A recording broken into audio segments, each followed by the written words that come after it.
The night air lay thick with the scent of moss and half-rotted leaves, a damp perfume that curled beneath the broken shingles of the abandoned holdfast where Bran Stark tried to sleep.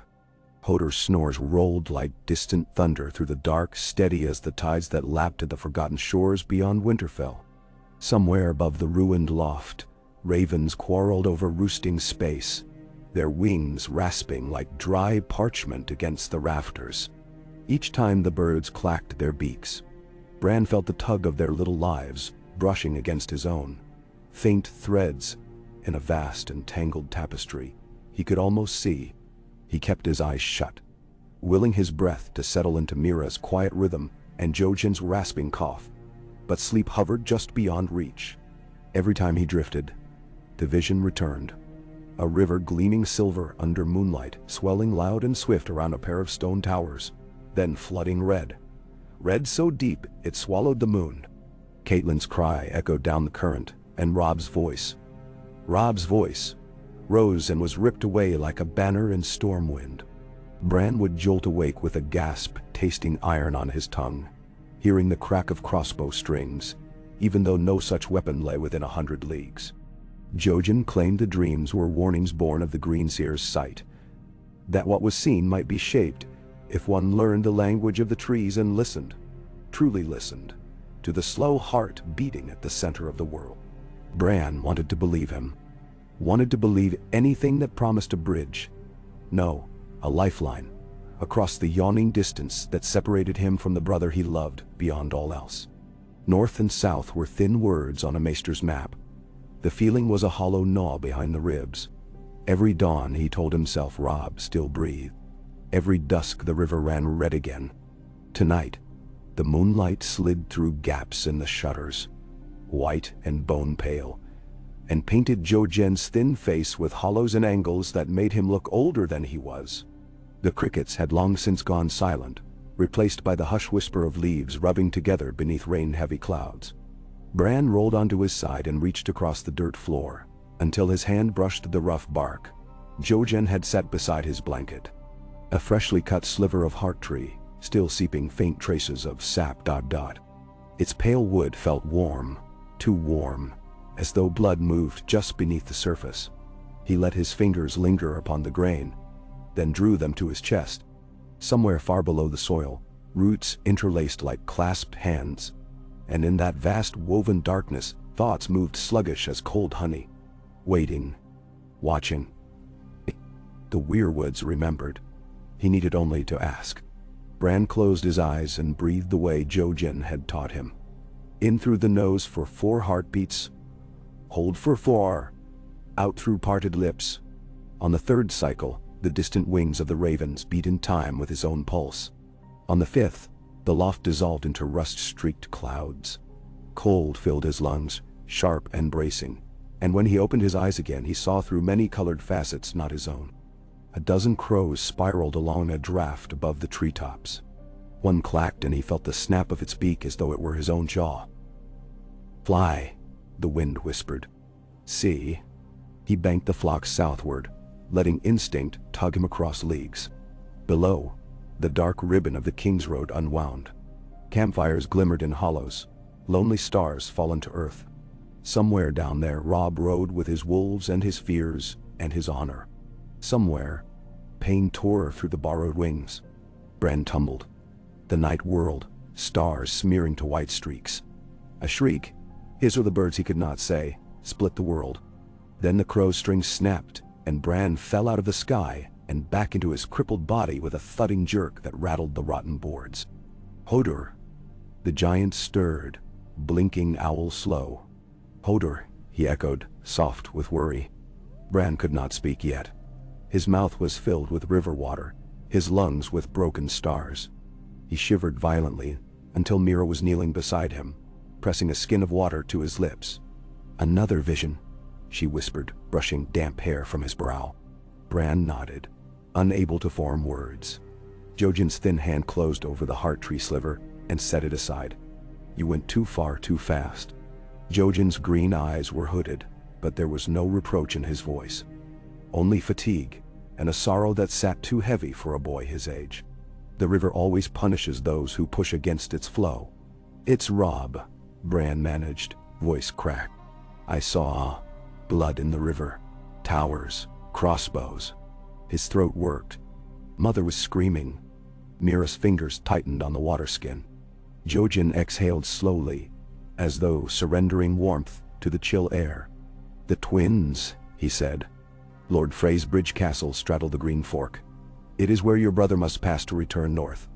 The threads converge there. I have seen it too. Bran's eyes burned hotter than the fire Mira coaxed from damp twigs. Then we must warn him. Jojen stared into the kindling flames. Sight is not speech. The weirwoods will show 1,000 maybes, and to change one thread risks tangling 10 others. He looked up. Still, you are Stark of Winterfell. The river runs red in your dreams, yet perhaps there's a bend we cannot see. Then, Bran shoved himself upright, ignoring the prickle of splinters. I have to try. Not tonight, Mira said gently, guiding him back. You nearly drowned in air. Rest. Yet rest was an unfaithful friend. Bran closed his eyes and found himself walking on phantom legs across Winterfell's bailey, hearing the clang of steel from practice yard and smelling hot bread from the kitchens. He looked down and saw 2 strong legs in leather. Saw the hand of a younger self reach to catch summer snowflakes that never melted. Father's voice echoed from the godswood, calling him to the heart tree. Bran turned. Then distance warped. The marble of the crypts yawned under him, a chill corridor lined in familial stone faces. Lyanna wept. Rickard burned. Eddard knelt, head bowed beneath a sword thicker than Bran's arm. He ran, but running in dreams was treacle slow. Halfway down the hall the shadows thickened, congealed, and moved. Gray wind patted from the dark, fur-bristling yellow eyes fixed not on Bran but on something behind him. A wet-meat snarl sounded. Bran spun, and woke, heart hammering like a smith's anvil. Birdsong outside signaled dawn. Mists threaded through shattered windows. Jojen sat cross-legged near the hearth, lips moving in silent prayer. Bran cleared his throat. I need to do it again. Jojen's shoulders sagged as though he carried a knight's mail. The river will be unchanged at sunrise, but the roots... He trailed off, eyes distant. The roots remember paths forgotten by men. Bran followed his gaze to the heart tree sliver. It lay on a folded scrap of brown cloth, veins of red sap dried to thin skeins. Jojen rose, reached into his pouch, and drew forth a twist of raw leather binding the shard. If you're certain, we can try what I have not dared before. He held it out. But understand, once you cross, you may not find the bank again. Bran gripped the wood. It pulsed once, warm. Show me how. Mira roused Hodor and readied the direwolves. Summer paced restlessly near the doorway, hackles raising at the scent of ancient life in the timber. Jojen led Bran outside, where the sky brooded low and the air smelt of wet stone. They settled beneath a dying elm ringed in bracket fungus, its roots weaving through crumbling flagstones. Place the sliver against your skin, Jojen instructed. Bran pressed it to the inside of his wrist. The bark was rough as cat's tongue, but warmth bloomed beneath. Now breathe, listen, and sink. You must not force the river. Let it carry you. Bran closed his eyes. A rust-green darkness welled up. The distant crow cries dwindled, until only the heartbeat of the elm remained. A slow boom drum, echoing beneath bark. Bran fell alongside the sound, slipping through rings of years measured not in days but seasons. Sap hissed in unseen veins. Then, with a shock like plunging into moonlit water, his sight expanded outward. He was under Winterfell's weirwood nose filled with snow and resin. He was the oak that shaded the crossroads, roots curling around King's Road cobbles. He was the ancient stump on the Trident where a young blackfish once knelt to weep. He was every tree that had ever listened to the old gods. Time flickered like a wheel, spinning too fast. In breathless flashes, he saw the Mad King shriek as wildfire consumed his throne room, then glimpsed young Robb crowned in the camp at River Run, the bronze circlet trembling upon his head as the Northmen roared. Fast, too fast. Bran forced thought into the whirlwind. Twins. River, dart. Rob, dot. The storm slowed. He saw two squat towers over a wide river, banners drooping in damp wind. Torches speckled the walls, yet the stone seemed to brood in pallid gloom. A feast hall glowed through narrow windows. Music drifted, half heard.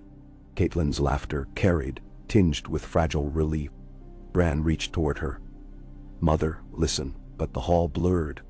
Instead, he found himself inside a darkened courtyard. Men in mail shuffled by holding wineskins and crossbows hidden beneath cloaks of fray blue.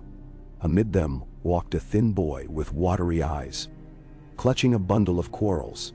Bran tried to speak through the trees, tried to howl, to hiss, anything. The leaves rustled, but none looked up. He felt pinned, a shadow in the grain of the doorframe. The boy passed within a pace, and Bran knew the coral heads gleamed wet with fresh oil. The oil would help them punch through boiled leather, punch into wolf and man alike. Rob, Bran thought, and the hall doors loomed again. The doors would close in an hour. The music would change to rains of Castamere. The crossbows would sing. He had to tear the doors away, flood the courtyard with warning. His mind flailed, grasping at green tendrils. A raven perched upon the sill above the boy. Bran seized it quick as thought, poured himself into its brittle bones. Wings beat.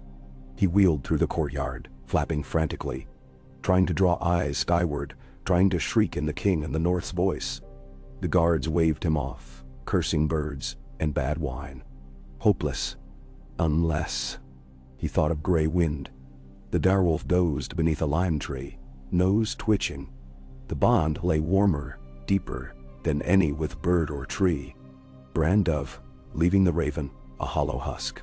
He slid into the wolf's dreaming mind, and the sense of blood and roast fowl burst vivid. Grey Wind's hackles rose. He tasted iron in the air, though no blade yet sang. Bran pushed. Wake. Danger. Kite. Rob that. Now. Grey Wind's eyes snapped open yellow gold. He surged upright, ears flat. Men shouted as the wolf bounded across the courtyard, snapping jaws inches from quivering throats. The commotion rippled. Bran felt the tug of confusion, a chaos delicate as a spiderweb strand. He urged the wolf onward, toward the hall doors. If he could burst inside, force the moment to crack. Something ripped. Bran screamed. Grey Wind howled. The tether between them frayed as if cut by unseen shears. Bran tumbled from the wolf into the cold, hard earth behind the godswood of Winterfell, though he had not willed the shift. Out of breath, out of warmth. All he could do was watch as vision swam. The hall doors clanged open. Grey Wind lunged through. Men shouted, chairs scraped. Then, a horn blasted. A thin note of alarm high on the ramparts. The wolf skidded to a halt at Rob's feet. Rob was rising, confusion and concern warring across his face. Caitlyn reached for her son, mouth forming questions. On the dais, Lord Walder Frey turned slowly, as though retarded by age or fate, and his lips tightened.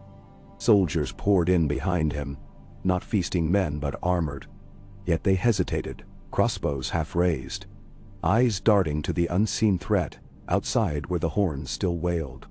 The moment stretched taut enough to sing. Bran felt every fiber of the weirwood root trembling beneath Winterfell. If he pushed, if he only pushed a little more, perhaps the string would not snap. He tried to dive back, but the trees blurred, distant. Jojen's warning echoed. Once you cross, you may not find the bank again. Bran clawed forward anyway, groping for that slick connection to Grey Wind. He felt the wolf's rage, the thrill of battle, but the door to that mind was barred by fresh iron. Panic flared. A burst of lightning split the clouds above the twins, bright as the stranger's kiss. Thunder followed an instant later, rattling window panes. All eyes turned upward.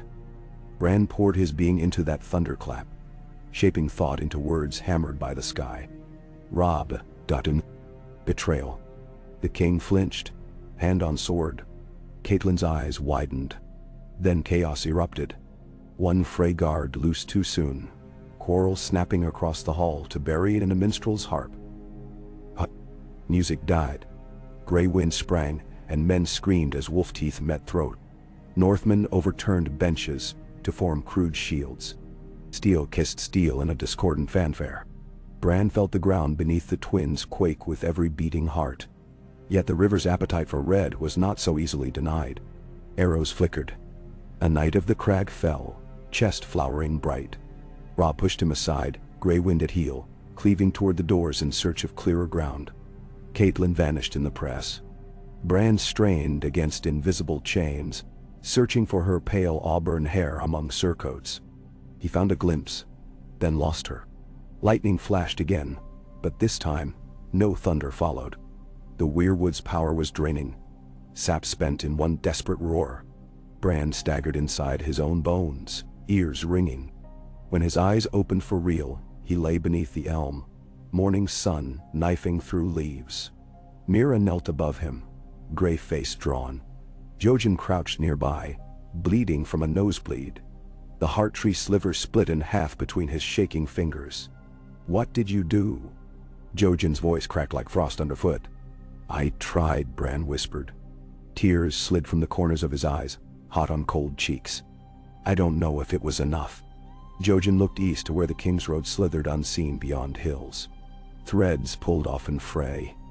"We will not know which survive until the weaving is done." Bran lay still, listening to the elm's heartbeat, slow to ordinary life. Somewhere leagues south, a feast hall rang with steel. Perhaps the horn still howled. Perhaps the crossbows twanged. Perhaps Mother lived. Perhaps Robb. The uncertainty was worse than any nightmare, but it flickered with a fragile hope. For the first time in moons, the river within his dreams ran not wholly crimson. In its churning, he glimpsed eddies of silver. He swallowed, pushed himself up, and looked to his companions. "We need to move," he said, voice steady though he felt like cracked ice atop a spring melt. "There's another heart tree ahead, older than this one. I need to reach it before the sun sets." Mira exchanged a glance with Jojen. Jojen merely nodded, wiping blood from his lip. "South or north, the path is the same distance from Dread," he murmured. "Lead, Bran Stark. We will follow." And Nandawo. They broke camp while dew still clung to nettle leaves. Hodor slung Bran across his broad back and murmured a soft Hodor that sounded like a promise. The direwolves trotted close, noses testing wind that smelled of damp earth and distant storm. Bran kept the broken sliver of weirwood in his palm. Its sap had dried, but he imagined he could feel a pulse yet. Faint, like the echo of thunder after the sky clears. As they set out, Bran's mind drifted north and south at once, a boy pulled by two rivers. Somewhere behind he left a hall filled with split wine misery and the clash of destinies. Ahead waited deeper woods, darker roots, and a truth that could not be outrun. To save what he loved, he must risk drowning not once, but again and again, until the river chose to spit him onto whatever shore lay at journey's end. But Bran Stark squared his shoulders, as best a crippled boy atop a gentle giant could, and whispered to the sliver, to the sky, to the wolves. He whispered a vow that the wind curled around and carried away. He would not let the river run red without a fight. Not while breath filled his lungs or branches stirred with memory or old gods answered the bolt. Not while hope still beat, frail but unbroken. In the heart of Winterfell's last true sun, In Kai.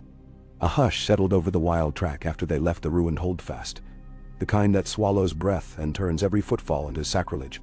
The dew-pearled ferns bowed beneath Hodor's stride, spilling cold droplets that soaked Bran's cloak and seeped through to prickle his skin. Above, the canopy knit itself into a mottled vault. Dawn's pale gold seeped through small rents, painting drifting motes the color of old copper. Bran kept his fingers wrapped around the broken heart tree shard. The wood had cooled, yet each time his pulse fluttered it seemed to answer with the faintest echo. They traveled in near silence. Summer padded ahead, ears twitching, pausing now and again to scent the breeze or peer into the undergrowth. Grey Wind, no, not Grey Wind, Bran corrected himself with a pang, was leagues away at the twins. Yet the phantom taste of the direwolf senses lingered on his tongue like ash after lightning. He could still recall the buttery tang of roasted capon and the feast hall air. the musk of fear sweat beneath leather, the sting of crossbow twine soaked in oil. Memory barked against his mind until it felt raw. Hodor. Hodor murmured, voice low as breaking ice. He shifted Bran higher on his back to keep their balance along a slope slick with last night's rain. Bran patted the broad shoulder through coarse homespun in thanks, then looked past his carrier to where Mira walked in long, sure strides. Her net remained coiled at her belt, spear haft resting against her shoulder. Every few moments she glanced at Jojen. For his part, Jojen trod with the caution of a man walking the edge of a cliff blindfolded. His face had blanched to the gray-green of birch bark, and dried blood cracked in black seams down from both nostrils. Yet the light in his eyes burned sharper than Bran had ever seen. Green fire banked behind thin glass. He carried the two halves of the weirwood sliver wrapped in cloth, pressed close to his breast as if they were a newborn he could not bear to relinquish. Morning stretched toward midday before anyone spoke beyond the soft commands Mira gave the wolves. They reached a clearing where a brook hopped over moss-padded stones, singing with carefree disregard for wars and prophecies. Here, Mira halted. "We drink?" she said simply, and passed Bran a waterskin freshly filled from the stream. The water tasted of living things and far snowmelt, bright as the promise of spring. Jojen knelt to splash his face. When he rose, droplets clung to lashes like tiny crystals. The older heart tree lies 6, maybe 7, leagues farther, he told Bran, voice hoarse. Its roots twist so deep, the children say they taste burning rivers under the earth. How old? Bran asked. Older than the wall, some claim. Older than men. Jojen wiped his hands on his cloak. If any place can cast our net wide enough to snatch a king from death, that grove will. But, he hesitated, its memories are fierce. They will bite if roused. Never wormspate.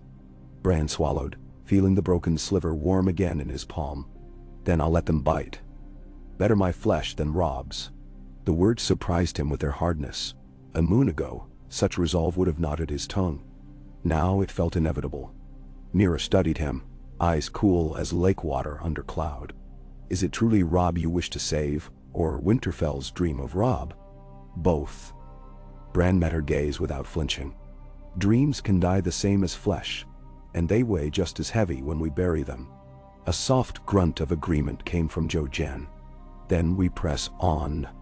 They crossed the brook, ascended a ridge fragrant with blooming gorse, and began the long descent into the Shadowmere. A tract of forest so ancient maps merely darkened the parchment and left it nameless. Sunlight dwindled until the afternoon seemed twilight. Tree trunks swelled to monstrous girths, some buttressed by ridges of bark that looked like frozen waves. Between roots wide enough for Hodor to stand inside, pools of stagnant water sprouted ghostgrass that glimmered silver under scant light. Summer growled low as they ventured deeper. Even Mira slowed her steps, knees bent, spear angled outward.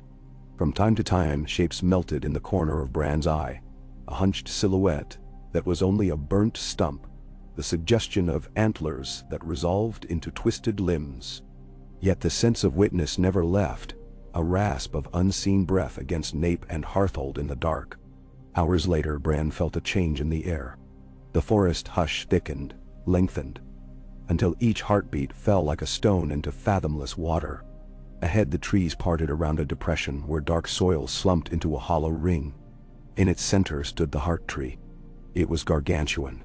The trunk rose twisting in slow spirals, bleeding into bulbous knots and gnarled fissures big enough to hide grown men.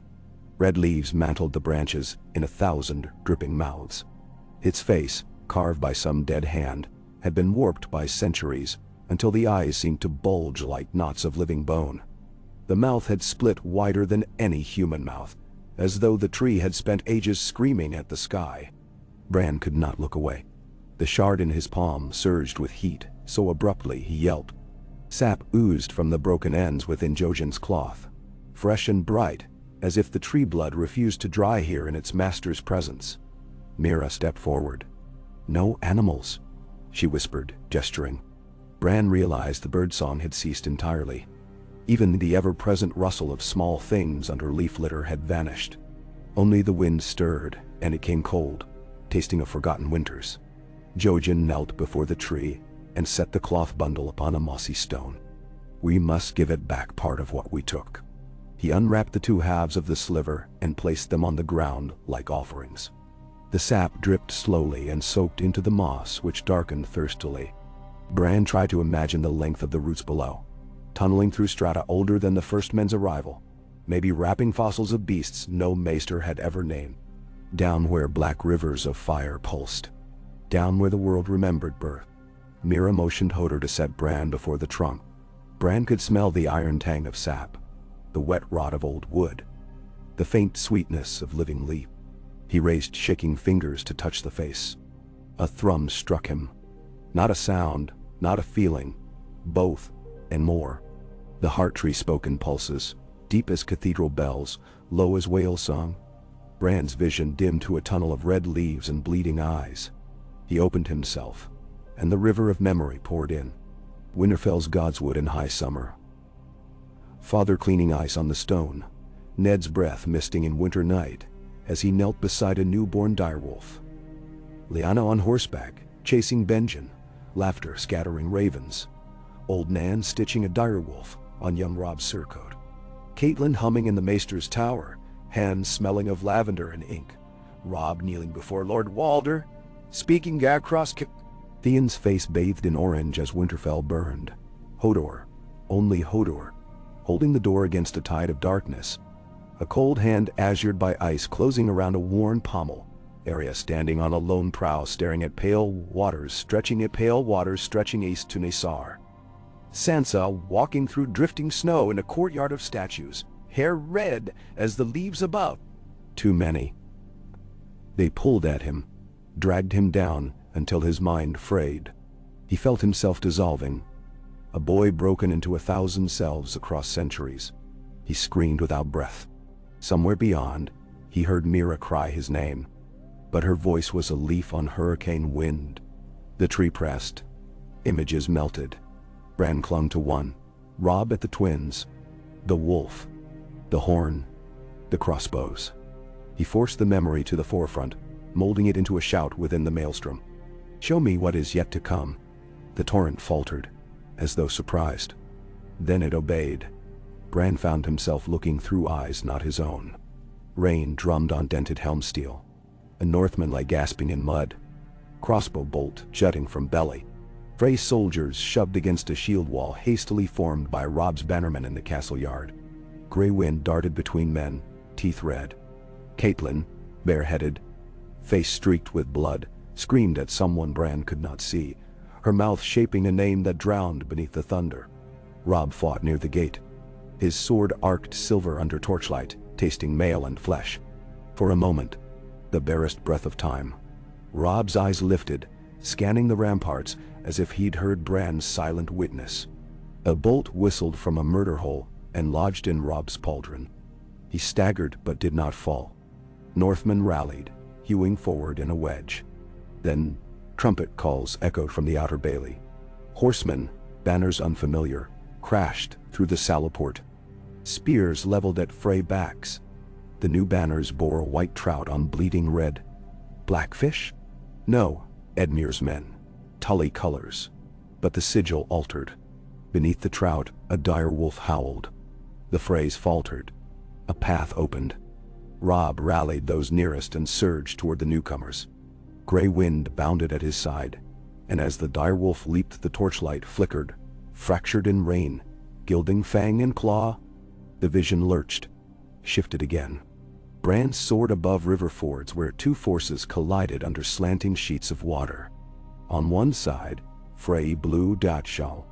On the other, a patchwork of north and river banners, and Stormland's stags.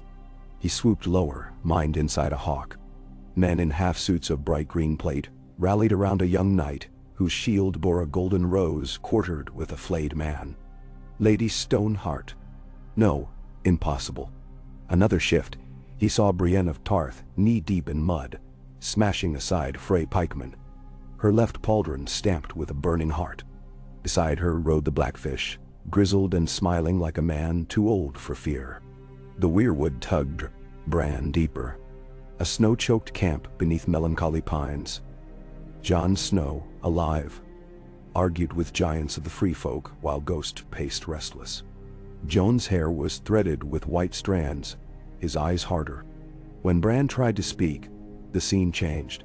Samwell Tarly scrawling in a torch-lit library. Parchment already curled where tears fell upon ink. Gilly swaddling a babe near a brazier.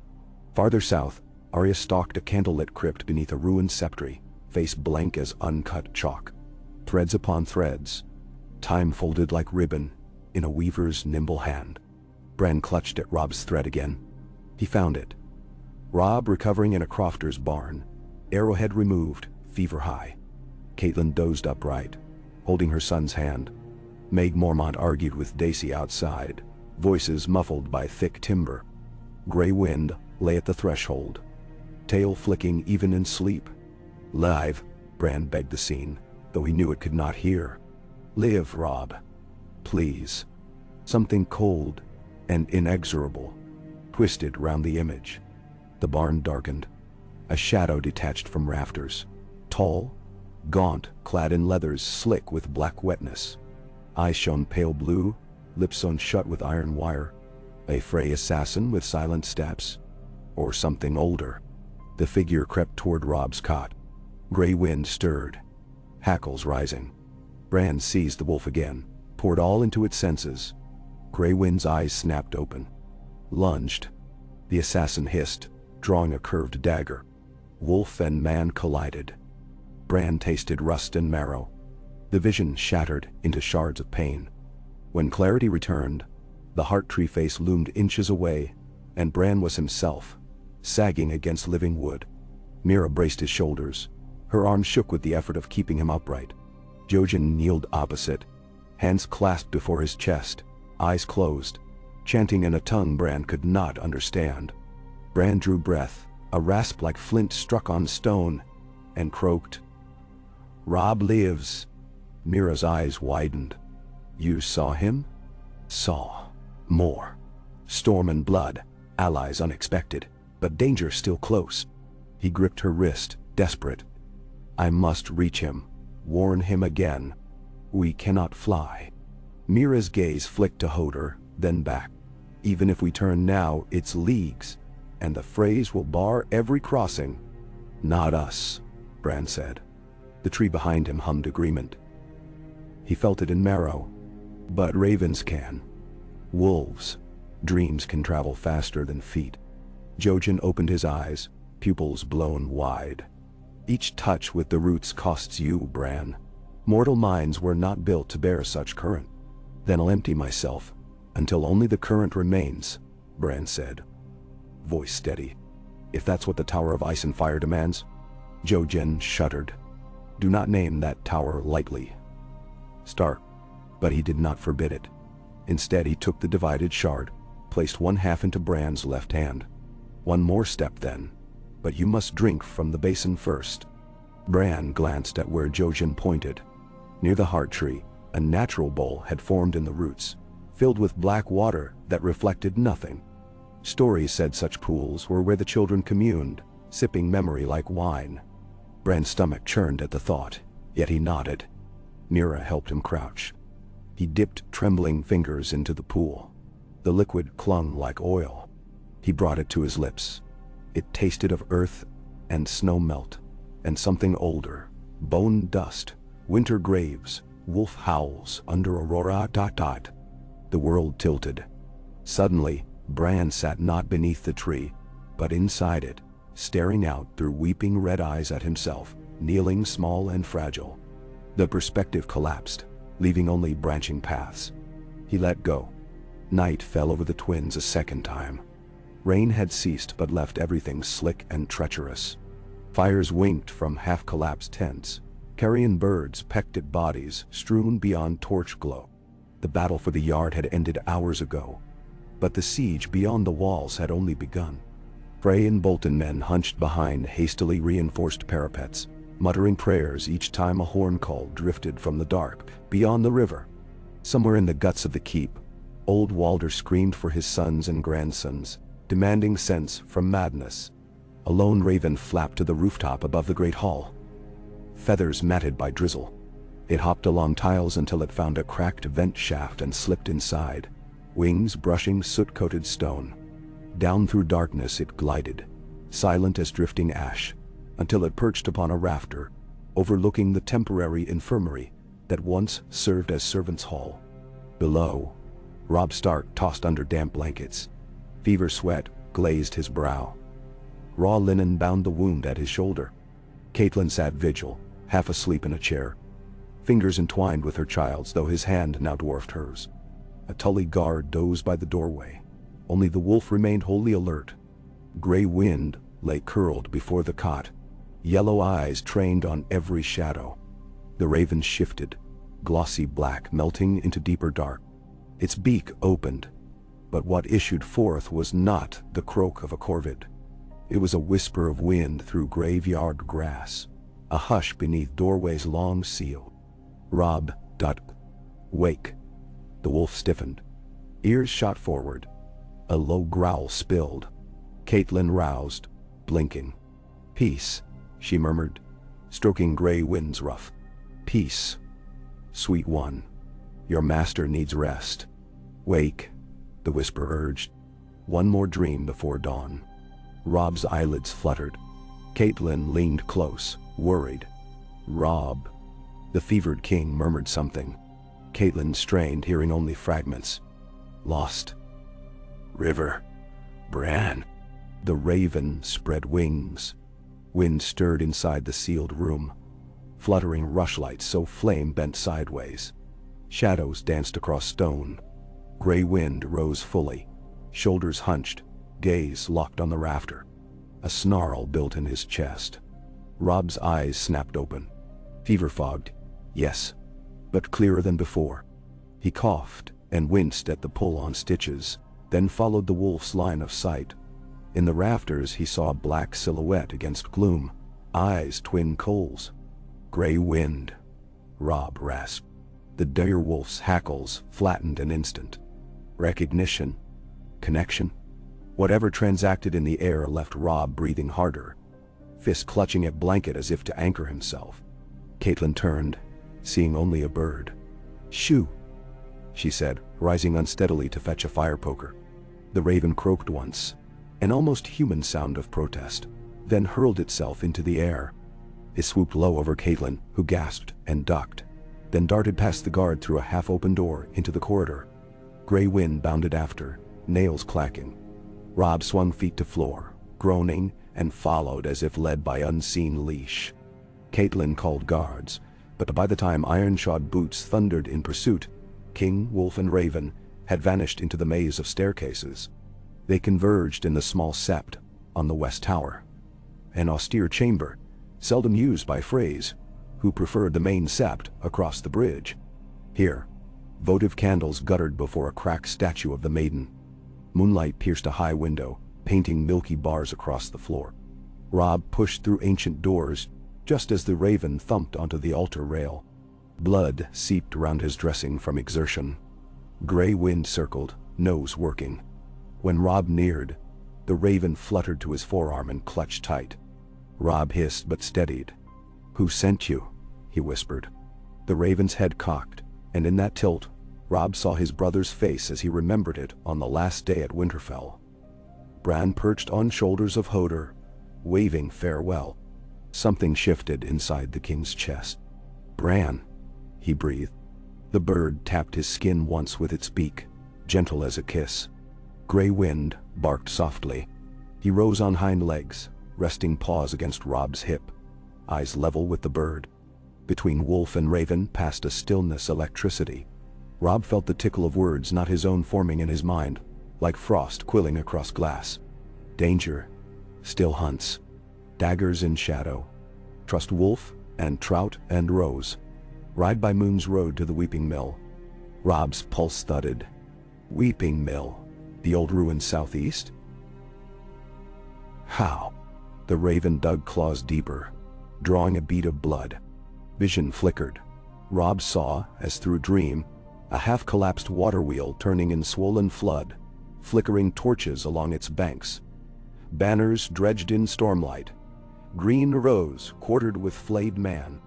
A young knight calling parley, his cloak stiff with lashing rain. Then the vision snapped away. Robb sagged. The raven leaped off, wings smacking stale air as it launched through the window into night. Guards burst into the sept a heartbeat later. Swords drawn, Caitlin close behind. She took in the scene. Robb pale and sweating, Wolf bristling before him, and felt her heart hitch. What madness is this? You should be abed. Robb stared at the open window where moonlight pooled thicker now. Madness or miracle? I cannot say. He straightened, pain forgotten. But a voice came to me. Bran warned of assassins. The Frey's treachery is not quenched. He turned to the guard captain. Double watch on every corridor. Any man caught with blade unsheathed outside assigned post dies where he stands. Your Grace, the captain said, wide-eyed but bowed. Mother, Robb continued, voice low. Send riders under Blackfish's command to the old weeping mill southeast of here. There may be allies waiting to treat. Use the secret water gate, not the main bridge. If Bran speaks true, Caitlin trembled. You believe it was Bran? I felt him. Robb pressed a hand to the wound. And Father's gods. The old powers answer in strange tongue. But their meaning is clear. Still we are hunted. Caitlin nodded. Slow, reluctant, but convinced by the fire in her son's eyes. Very well. The Blackfish will ride at once. She turned to leave, but Robb caught her wrist. One more thing. Scattermaster ravens north and south. The king in the north yet lives, and he calls banners anew. Let no man think the Red Wedding claimed its prey. Caitlin's answering smile was small, fierce. As you command, your grace. Gray wind whined softly. Robb stroked the direwolf's ears, feeling tremors in the beast matching his own. We will trust Wolf and Trout and Rose, he murmured. And Bran. Somewhere far beyond stone and raincloud. Bran Stark slumped against Mira, mind garbled by echoes. Yet when Robb's declaration fluttered from candle to dark, Bran heard an answering chord in his heart. A single diminished note of victory amidst a symphony of peril. 3 nights later the weeping mill's wheel turned in flood-swelled river, groaning aloud like a drowning giant. Rain sheeted down, veiling the torches of riders assembled beneath sagging eaves. Robb leaned from his horse, gray wind at heel. Across him sat Sir Roland Westerling, flanked by Mage Mormont and the Blackfish. Opposite waited a slender knight no older than 18, visor raised to show earnest eyes beneath damp curls. I am Sir Garrett Tyrell, proclaimed the youth over the roar of river. Cousin to the Lady of Highgarden. The Reach rides to rectify a debt of honor. The Freys will find their barley fields salt before next planting. Next to Kyle. By the knight's side stood a bannerman bearing the strange composite standard Bran had glimpsed. The golden rose and the flayed man quartered together. Stark men muttered uneasily when the Bolton symbol showed. But Sir Garrett raised a mailed hand. Lord Davin Bolton died at Duskendale. Slain betraying his kin, the knight said. His bastard sister, Lady Sabelle, wed our house by the High Septon's own hand. She denounces her father's crimes and marches to prove it with steel. Bemderanch.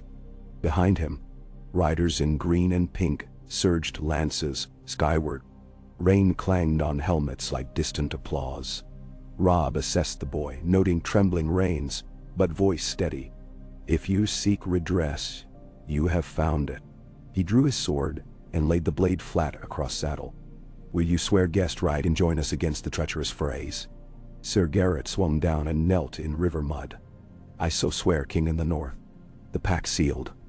Blackfish barked orders, seizing the moment. Within hours, Tully Outriders guided Tyrell Bolton forces via backwater fords to encircle the twins. Frey scouts vanished, some silent in wet reeds, others strung from poplars as warnings. By dawn, a chorus of horns arose from every point of the compass. Freys woke to find all bridges choked under enemy archers, supply lines cleaved, hope hemmed. Inside the keep, old Walder fumed, spittle flecking wrinkles. The young wolf's devil luck returns, he croaked. Elstark sorcery rides his shoulder. He ordered yet another sortie. It broke against Mormont's shields like surf on cliff. That night, as siege towers creaked into place with unnerving swiftness. Where had they conjured towers so fast? Some Frey asked in dread. Robb sat in his command tent, ink-stained maps unrolled.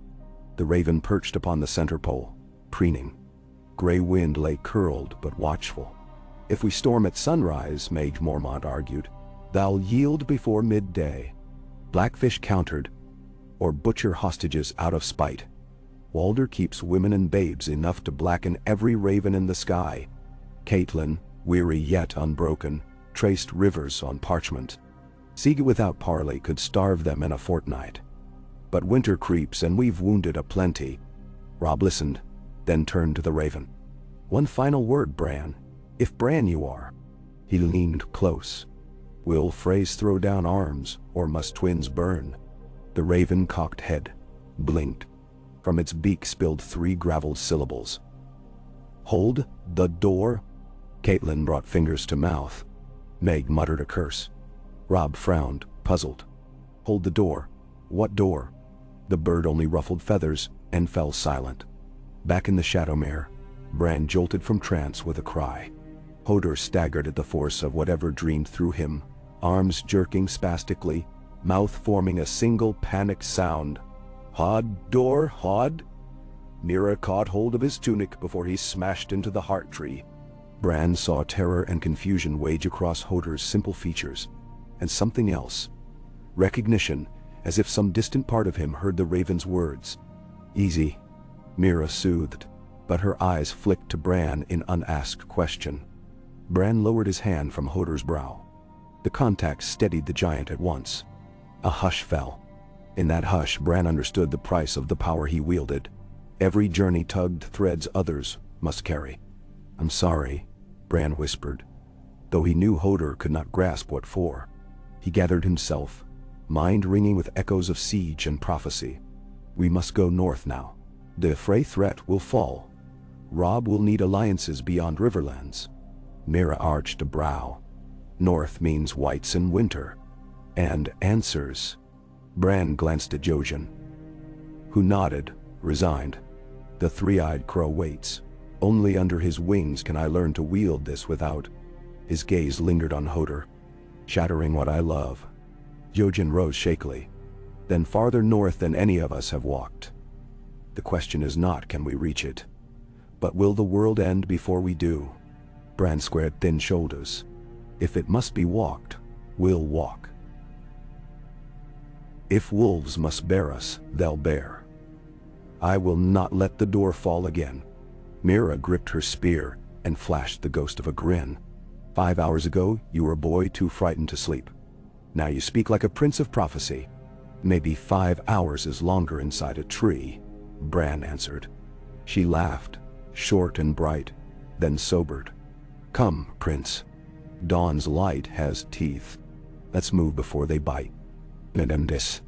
They broke camp, leaving the ancient heart tree behind. As they departed, a stray gust rattled the blood-red leaves. Falling petals spiraled to litter Bran's cloak, staining it crimson. He did not brush them off. The color felt right, half warning, half blessing from gods older than kings.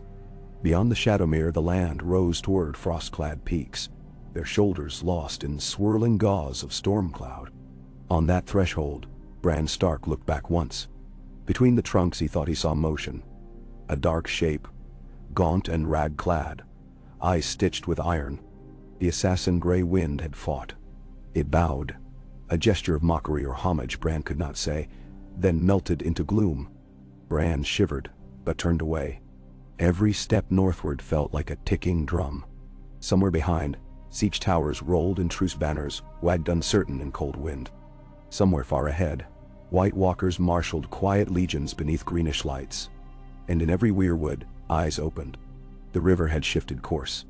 It no longer ran holy red nor safe silver. It became a torrent laced with meltwater from mountains that had not yet learned their names. Bran held to Hodor and let the torrent run through him. neither fighting nor floating, but shaping, in the small ways still allowed to flesh and will. Somewhere a raven took flight, midnight against the moon, bearing a wolf's hope to fortresses that had forgotten the taste of summer. Somewhere a giant yawned awake behind a wall of ice, hearing, in dreams, the echo of a gentle stable boy's promise to hold a door eternal. Somewhere, beneath roots that reached the world's fiery heart, the old gods murmured of a boy called to be both river and bridge, breaker and binder of every tangled thread. And the wind carried their murmur north and south alike, a secret too big for any door to hold. On they traveled, and the story, like the river, rolled forward, wide enough now to drown an army, yet threaded with slender islands where princes might stand and change the flow with a word, a dream, or the soft clap of a raven's wings across the moonlit sky. Wind skirled down the spine of the Frostfang foothills, thin as a knife and twice as cruel. It scythed through the oil-patched seams of Bran's cloak and stung his cheeks until they burned like hauled iron fresh from forge. Though the calendar still clung to autumn, ice crystals already furred the dead fern fronds beneath Hodor's boots and silvered summer's whiskers. The direwolf padded ahead, muzzle low, weaving between boulders as if following an invisible thread none of the others could sense. The peaks loomed higher each day, row on row of storm-ranked giants whose shoulders vanished into a permanent swirl of iron-gray cloud. Bran's party had not seen another living soul since leaving the Shadowmere Grove. The land beyond that haunted forest belonged to no lord, nor even to outlaws, for there were easier ranges to poach and raid than these knife-edged heights. Occasionally they crossed tumbled drystone rings where crofters had once penned sheep, or half-buried cairns capped by slanted head slabs, now illegible from centuries of weather. Yet the only witnesses left to mark their passage were shaggy mountain goats bleeding from crags and rag-winged crows that rode the updrafts like black scraps torn from the night. Mira kept tally of travel suns on a sliver of bark, 5 tallies since the weirwood, and still the wild stretched unrelenting. She led silently most days, spear balanced like a shepherd's crook across shoulders. Jojen fell behind more often. The exertion of too many green dreams had left him hollow-cheeked, and the climb taxed his thin legs. Bran worried for him, but each time he tried to speak, Jojen only offered the faintest smile and pressed on. They bivouacked that evening on a ledge sheltered by leaning slabs that formed a natural roof.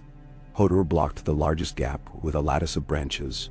Before crouching to ease Bran down beside the tiny fire, Mira coaxed from goat dung and splinters shaved off driftwood. She lugged half the afternoon. Orange light licked the stone and painted every face gaunt. Bran flexed chilled fingers around his crutch branch until blood stung them warm. The broken weirwood shard lay wrapped in cloth inside his tunic, but even through wool he sometimes felt it pulse. Slower up here, as though mountain stone smothered the heartbeat of the old gods. "Tomorrow we crest the stone teeth," Mira said once they had eaten leathery strips of smoked goat. "Beyond lies the Gorge of Echoes. If what the hunters told father is true, a ruined watchfort perches there on a spur. We can rest roofs beneath it." "A watchfort?" Bran asked. He pictured black walls crusted in hoarfrost, towering north wall style. "Small," she clarified. "From the days when kings of winter traded silver for obsidian with the children who dwelt in these valleys." "Long deserted?" Jojen stirred from half-sleep.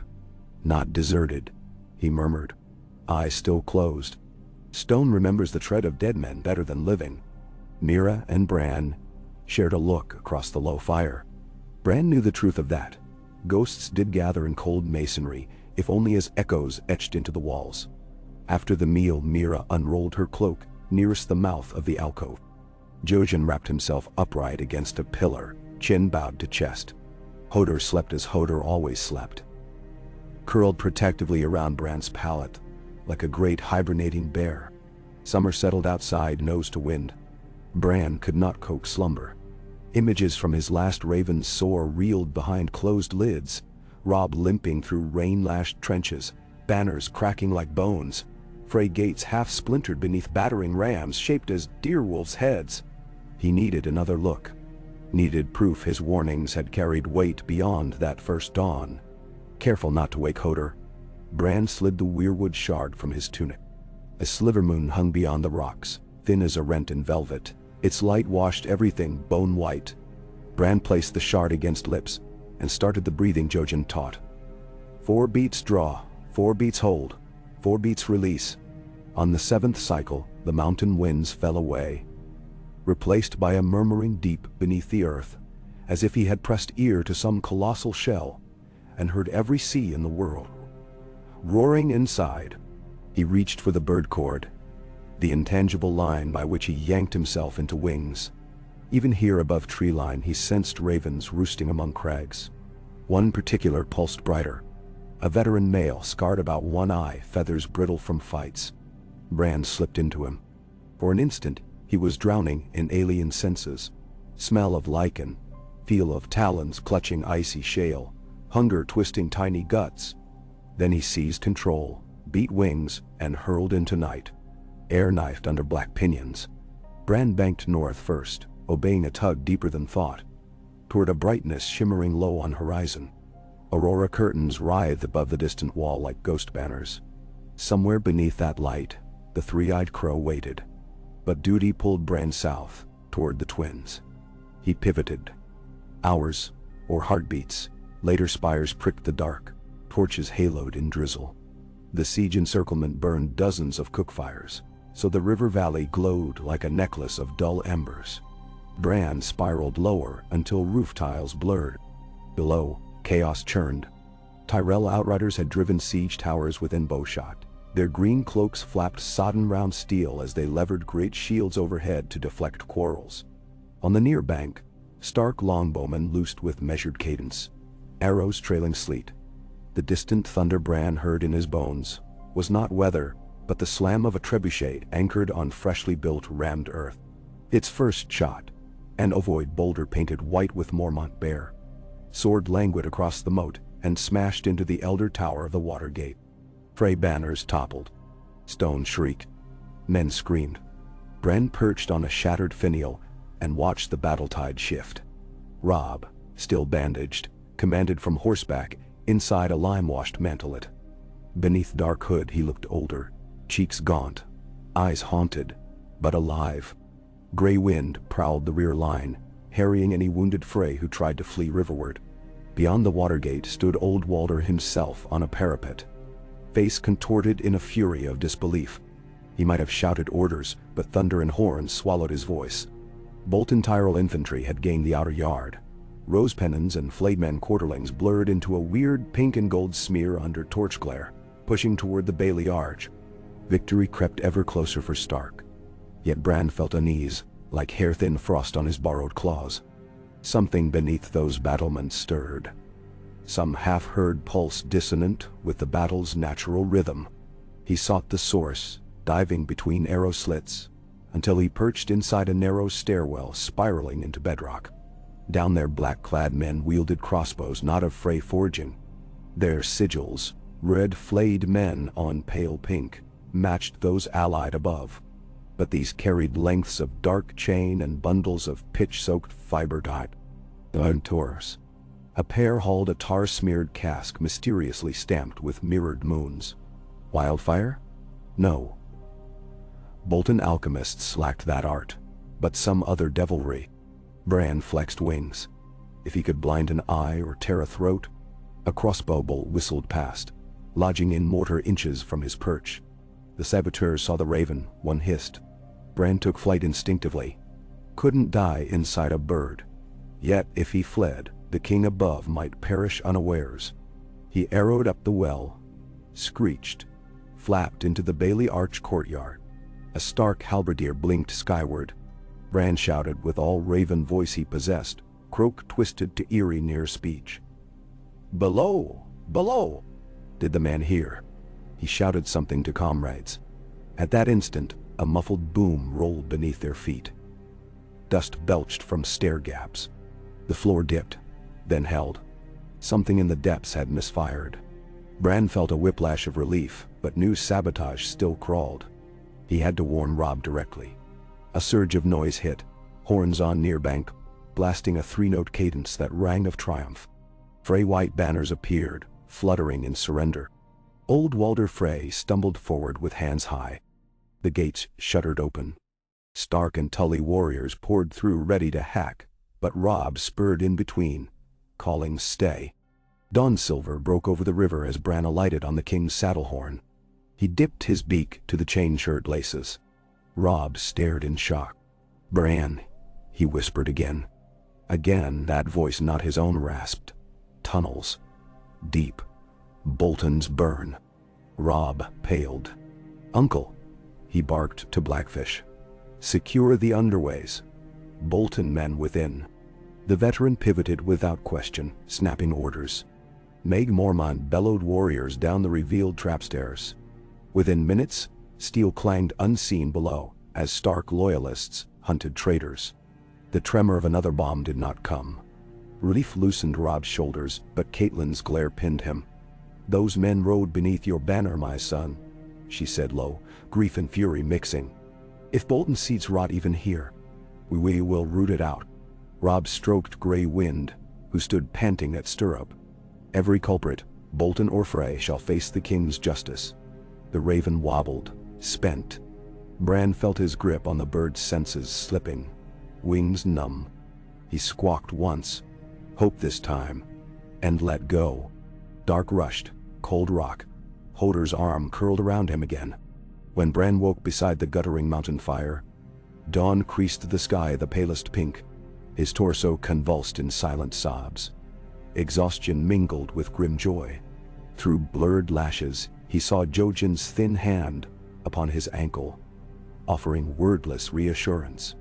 "Robb holds," Bran croaked. Mira poured water at once. He sipped. "Frey gates open. Bolton's treacherous still. But Robb holds." Mira's smile was small, but for a heartbeat, it banished every mist. "Then we keep north," she said, adjusting his blankets. "Let your brother prove his crown. Our road lies yet beyond." Bell. The stone teeth took half a day to master. Hodor's broad feet sought holds among shards, no wider than 2 hands. Summer roved ahead, baying once at an unseen challenger, then vanishing until the next ridge. Each stair-shaped slab they climbed granted wider view of the world. The riverlands far south veiled by morning haze. The wall a ghostly slash in distant north like moonlit ruin. And nearer, the gorge of echoes yawning beneath a rocky bridge that might once have been natural arch, but now had cracked its center, leaving 2 fangs of limestone facing each other across nothingness. Between those fangs nested the watchfort. Its walls rose directly from cliff lip. Each stone dovetailed to next with prehistoric precision. The only entrance, a wedge-shaped door cut into the living rock, lay half-shattered, lintel split by freeze-thaw. Moss banners dripped from every ledge like wet felt. When Bran's party reached the threshold, the gorge wind moaned through chinks, producing a perfect 2-note chord. Low, high, low again. The very echo that gave this place its name. Mira ventured first, spear probing gloom. Bran called Summer to heel and instructed Hodor forward. Inside, dust padded the floors, thick as felt. Spiral stairs ringed a hollow core where once a lift cage had hung. Rotten hemp strands dangled still, frayed like ancient spider silk. On the second level, an ancient hearth crouched beneath a runic arch. No fire had burned there in centuries, yet the stone felt faintly warm when Bran brushed it. "Dragonfire. If the tales hold," Jojen whispered, eyes reflecting the red-tinged rune script. "The children coaxed wyverns once, smaller kin of dragons, to heat their towers." Mira snorted quietly. "Wyverns are sellsword tales. Yet the stone stays warm," Bran murmured. They cleared a chamber whose roof had collapsed, then hauled fallen slate to patch lower windows. By dusk the fort resembled a sanctuary of sorts, gloomy but secure. Hodor found a cistern still fed by sea page. Water tasted of minerals but fresh. Mira trapped a pair of conies among brambles sprouting from chimney cracks, and soon stew simmered. After supper, Bran coaxed Jojen to recite what his dreams had shown. Jojen resisted, claiming little clarity, but Bran pressed. Finally he said, "Three shadows race us north. One tall as an ice giant, crowned in mist. One hunched like a corpse crow. One our shape, your shape, dragging chains that bleed. Nemsarau." "The giants we know," Mira said. "Whites too. But the third?" Bran asked. Jojen only shook head. "Dream mist hides its face." Night deepened. They piled cloaks, slept in shifts. Bran dream walked again, but this time, not through heart trees. Instead he drifted through the fort itself. The spiral cavity became a throat down which frigid stars poured. Voices carried in languages older than men, clicking, trilling, sighing gusts. When he gazed through arrow slits, he saw lights bobbing on the canyon floor. Torches too steady for wind, weaving in purposeful pattern. They spelled sigils across black stone. A seven-pointed star, a burning heart, a stag thrice crowned. Then the patterns scattered like ash on gale, replaced by a single glyph burning azure, an hourglass whose sand trickled upward. He woke shuddering. The next morning the first snow fell. Not the playful flurries of southern autumn, but a straight fall wall of white that wiped color from world. Bran's party waited 3 hours for lull. When none came, Mira judged further ascent suicidal. They would winter here, she declared, or at least endure the storm's first fury. Even Hodor seemed relieved. The watch fort slowly transformed. Mira and Jojen dismantled rotting floorboards to feed the hearth. Hodor rolled boulders to plug archway gaps. Bran supervised with Summer, mapping chambers. An armory crushed by cave-in, a rookery still strewn with fragile eggshells that crumbled to powder.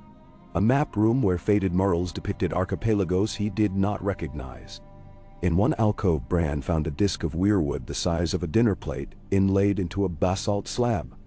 A talking face crudely carved upon it. When he pressed palm to weathered lips, faint vibration throbbed. That night, he convinced Jojen to attempt a green vision through the disc. They formed a circle, Bran, Jojen, Mira holding spears, Hodor hovering, uncertain. Bran's heart fluttered with misgiving. The shard already cost dearly. Yet something in the disc called. He touched his index finger to the wood. Jojen placed his own atop, their nails almost meeting. They inhaled as one. Instantly the chamber blurred. The roof peeled away to stars. Bran floated above the fort, higher, until the gorge was a crack in alabaster. He saw the land as tapestry, threads glowing when beckoned. Robb's warpath bending back toward River Run, Sansa crossing icy palace courtyards under lion banners, Arya leaping rooftop gaps in a Braavosi storm, Jon pacing an icy parapet while ghostly shapes wriggled beyond the gate. Paths diverged then coalesced about a single monstrous spiral of darkness, expanding from the far north, swallowing threads like feeble candlewicks. At its core, a shape glimmered, tall as mountain, eyes bluer than glacier heart, palms dripping midnight flame. The sight faltered. Bran reached out, too far. Something warned, but he needed details. At once the darkness surged, aware. Bran felt it pivot, gaze snapping onto him as if distance meant nothing. A cold more savage than the wind outside clamped his soul. A voice not quite voice whispered, "Come, little lionheart. Bring your river." Pain speared behind his eyes. The vision collapsed. Bran slammed back into flesh so hard he bit tongue. He tasted blood. Across from him, Jojen convulsed. Mira seized him before skull cracked stone. Nosebleed streamed anew, but worse. Blood oozed from ears. "Enough," Mira cried, yanking their hands apart. The disc's face now wept, sap so dark it looked black. Bran crawled to Jojen, pressed cloth to ears. The boy's eyes flickered, focusing with effort. "It saw us," he whispered. "What saw?" Bran demanded through sob rasp. Jojen's next breath rattled. "The Night King." Silence devoured the watch fort. Snow hissed in arrow slits. Hodor whimpered. "Hodor." Bran placed a hand on the giant's arm, steadying both. "We can't stay," Mira said flatly. "If it felt you, it might come." Bran gripped the cloth. "But storm. Better storm than dead sky." Jojen stirred. "South," he whispered. "No, west. The wolf's den, He looked at Bran. "You know the place." Bran did, not by name, but image. A cave hidden beneath an uprooted oak, wall scratched with sigils like those he woke, drawing in frost. A den where the last green seers of the children waited out ages. "It lies beyond the gorge," Jojen forced out. 4 days crawl, storm or no. He sagged unconscious. Mira squared shoulders. "Then 4 days we crawl." The storm did not ease. They set forth next dawn anyway, heads bowed, lashed by wind. Bran rode bundled on Hodor beneath tar-coated, oiled leather fashioned into poncho. Summer broke trail, muzzle whitened until he looked carved from quartz. At midday, they reached a rope bridge spanning the gorge's narrowest throat. Time had eaten half its planks. The rest groaned beneath wind gusts. Mira tested tension, then fixed a fresh line from the fort's lift cage hem. One by one they crossed. Mira first, then Bran strapped to Hodor's chest so weight remained centered. Jojen last lashed to Summer's harness lest either slip. The entire crossing lasted less than a minute, but carved 10 from Bran's heart. The climb beyond proved worse. Snow deepened to Bran's hips, in places to Hodor's thighs, filling ravines that dropped sheer on unseen sides. Twice Hodor crashed through drift into yawning cavities. Only Mira's rope saved them plunging. Summer ranged still, but yelped whenever wind flung powdered shards that sliced nostrils. 3 nights later, they found the den as Jojen promised, a gnarled oak long upended, roots arching to reveal black maw descending beneath hillside. Carvings wove along every root. Spirals, stars, weird faces gaping. Even half buried in snow, the sigils throbbed faintly crimson. Summer refused at first, tail flat, but Bran soothed with mind touch until the wolf crept inside. Within, the air warmed. Luminous moss cast emerald glow. The tunnel snaked downward, broad enough for Hodor to stoop. Mira kept spear poised. In the moss lamplight, her hair looked seafoam and skin ghost pale. At depth, a cavern opened. Its walls dripped slow water, each droplet echoing like timpani de chaikai. A stone seat crouched before a root-mantled wall, where 7 weirwood faces fused into one uncanny visage. On that seat reclined a figure. He, or it, seemed part of the tree, flesh interwoven with root veins. Hair long and white as rootlets framed a skullish face. Eyes filmed with cataract, glimmered faint jade. He had no legs below knee, the ends merging into trunk. Yet when Bran approached, those eyes swiveled with deliberate intention. At last the being spoke, not aloud but inside every skull. "The river finds its mouth." Mira threw arm before Bran, but the figure lifted twig-thin hand. "Fear not the midwife of stories. I have watched your footprints since before you chose to wear them." Bran's voice quavered. "Are you the three-eyed crow? That name I wore an age ago, when first your blood dreamed of wolves." One eyelid peeled wider. In its depth, Bran saw swirling seasons, snow years, spring floods, nights lit by crimson comets. "Now I am memory's mortar. And you, Brandon Stark, are the last brick we lack." Behind Bran, Hodor trembled. Jojen half knelt, eyes enormous. Mira tightened grip on spear but held. Bran, though, stepped closer. "I feel the Night King," he whispered. He looked at me. He hunts. He hunts everything that pulses. He knows the river is turning, so he will shatter dams and poison wells. But a river guided can drown him. The being extended finger, whose nail glinted iron. "Gift me what heart you bear." Bran removed the shard from tunic. It glowed softly now. No longer red, but a white shot with rainbow, like mother of pearl in lamplight. He placed it on twisted palm. The being closed fingers. Sap for sap, blood for blood, name for name. Roots writhed across the shard, enfolding until only drip of milky sap remained. The being inhaled, skin flushing faint rose. Thus the gate completes. "Come. Sit." Bran obeyed, climbing onto stone seat facing the wall of fused faces. The stone was neither cold nor warm. It seemed to vibrate with slow heartbeat. Roots brushed his ankles, circled calves. Terror prickled. but he did not resist. The being pressed skeletal hand to Bran's brow. Opened, die. If the heart tree's torrent had been fierce, this was cosmic silence, an expanse so vast silence became roar. Bran sailed across a sky of black rivers, each star a memory. He saw the forging of ice, Ned Stark weeping as he raised blade above tower of joy swaddling cloth. He saw children burrowing labyrinths in weirwood roots, saw the first others birthed beneath a weeping moon of mirrored ice. He watched as long night smothered world, and a last ring of men and children together sang a song that shattered night's crown, driving the broken shards beyond the frost fangs where they festered millennia. Then Bran stood beside the Night King on a polar plateau. The creature's armor resembled glass hammered thin, etched with direwolf sigils turned inside out. He reached for Bran with talons like icicles. But Bran's hand lifted in mirror, and between them bloomed a sapling of luminous red, leaves blazing scarlet flame. The Night King recoiled as if burned. Bran woke with a start. He still sat on stone seat. The being withdrew hand slowly. Bran realized tears of blood traced his cheeks, yet he felt whole. More than whole, expanded. "We have given you roots," the being said. "Now, little river, learn the flow, then flood." Bran glanced back. Mira knelt beyond root perimeter, breathing ragged. Hodor slumped asleep against wall. Jojen lay prostrate, though chest rose steady. "Teach me," Bran whispered. "Lesson the first. Name the door you hold, else shadows walk through unbidden."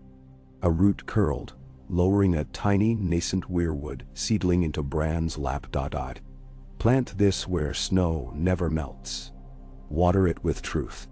Before Bran could ask, surface footsteps clattered down tunnel. Summer's growl echoed. Mira sprang upright. Torches flared and two figures burst into cavern. Rangers in black cloaks rhymed with frost, their eyes wide at sight of the root-fused seer. One yanked back hood, revealing a familiar broad face scarred above eyebrow. "Hold your blades," he whispered to unseen companions behind. Then, "Seven save me, Bran." "Sam?" Bran gasped. Samwell Tarly advanced, sword sheathed. He looked thinner, cheeks hollow but his smile luminous. Behind him a shorter figure doffed hood, revealing cracked, leather mask pulled below chin. Gilly, babe, strapped to chest. Sam sank to knees. "We come fleeing Eastwatch, the Dead March. We searched caves for refuge, and found legends." He stared at the being. Is it true?" The Greenseer did not speak, but the seven faces in root wall opened stone mouths at once. Voice like avalanche filled cavern. "True and truer still. Night laments but dawn yet lives. All rivers now pour into one ocean. Gather stones, Samwell the Reader. The dam soon breaks." Sam swallowed hard. He turned to Bran with sudden resolve. "I will gather. The watch will stand." Bran met his gaze, felt the seed pulse warm against thigh. Outside, far beyond earshot, the other's cold drumbeat approached. Yet, here, beneath a mountain, in company of friends both old and newly found, hope sprouted like that fragile sapling. Bran reached and clasped Sam's wrist. "Then we all stand together," he said. Above them, snow raged.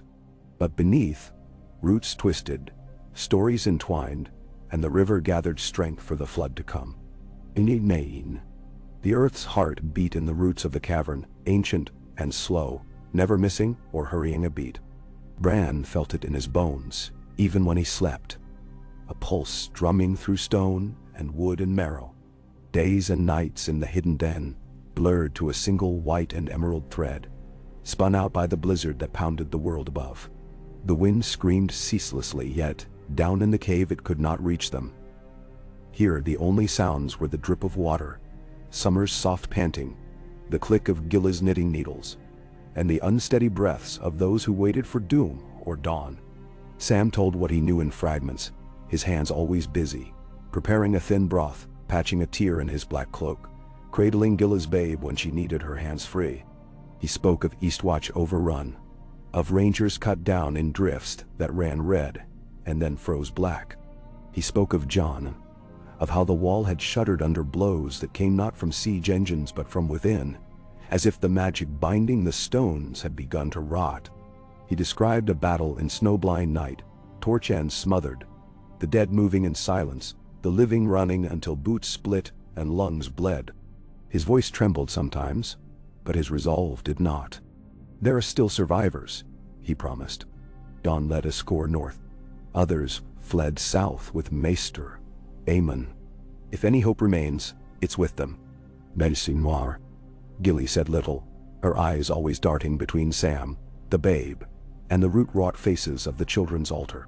Bran knew she was terrified, knew the scent and shape of it now, but also that she would not break. He saw it in the way she pressed the babe to her chest, her arms curled like iron. The world had taken everything from her already, and failed to end her. She would endure again. Jojen's recovery was slow. Some days he lay shivering beside the fire, lips cracked, vision drifting far. Other days he rallied, helping Mira set traps in the shallow tunnels branching from their den. When he spoke, his voice seemed to come from a great distance, like echoes down a well. "The Night King is closer now," he would murmur, staring at nothing. "I feel him as one might sense thunder behind a mountain. The air trembles when he thinks of you, Bran." The three-eyed greenseer, root-fused, immortal, neither dead nor fully alive, watched all with pale detachment. Sometimes he spoke in the old tongue, words crackling like fire on dry leaves. More often he watched Bran, unblinking, while the 7 root faces behind him wept sap and the stones hummed with memories not their own. Bran learned to bear the weight of that gaze, to meet it with his own. It was like staring into a well and seeing yourself reflected not as you were, but as you might become. Mira remained a force of action. She checked the den's entrance thrice daily, foraged where the snow thinned, fashioned a sling from her net for the babe so Gilly could rest. She and Bran spoke little, but a bond grew between them, a silent recognition of shared exile and shared watchfulness. Sometimes, when summer pressed close, she would rest her hand on the wolf's ruff and say, "The wind's turning," and Bran would know without words that some hope, somewhere, was moving closer. Hodor was gentle as ever, though he no longer laughed. The dream walks had changed him. Sometimes his eyes would go wide with panic when Bran neared, and Mira or Sam would have to soothe him.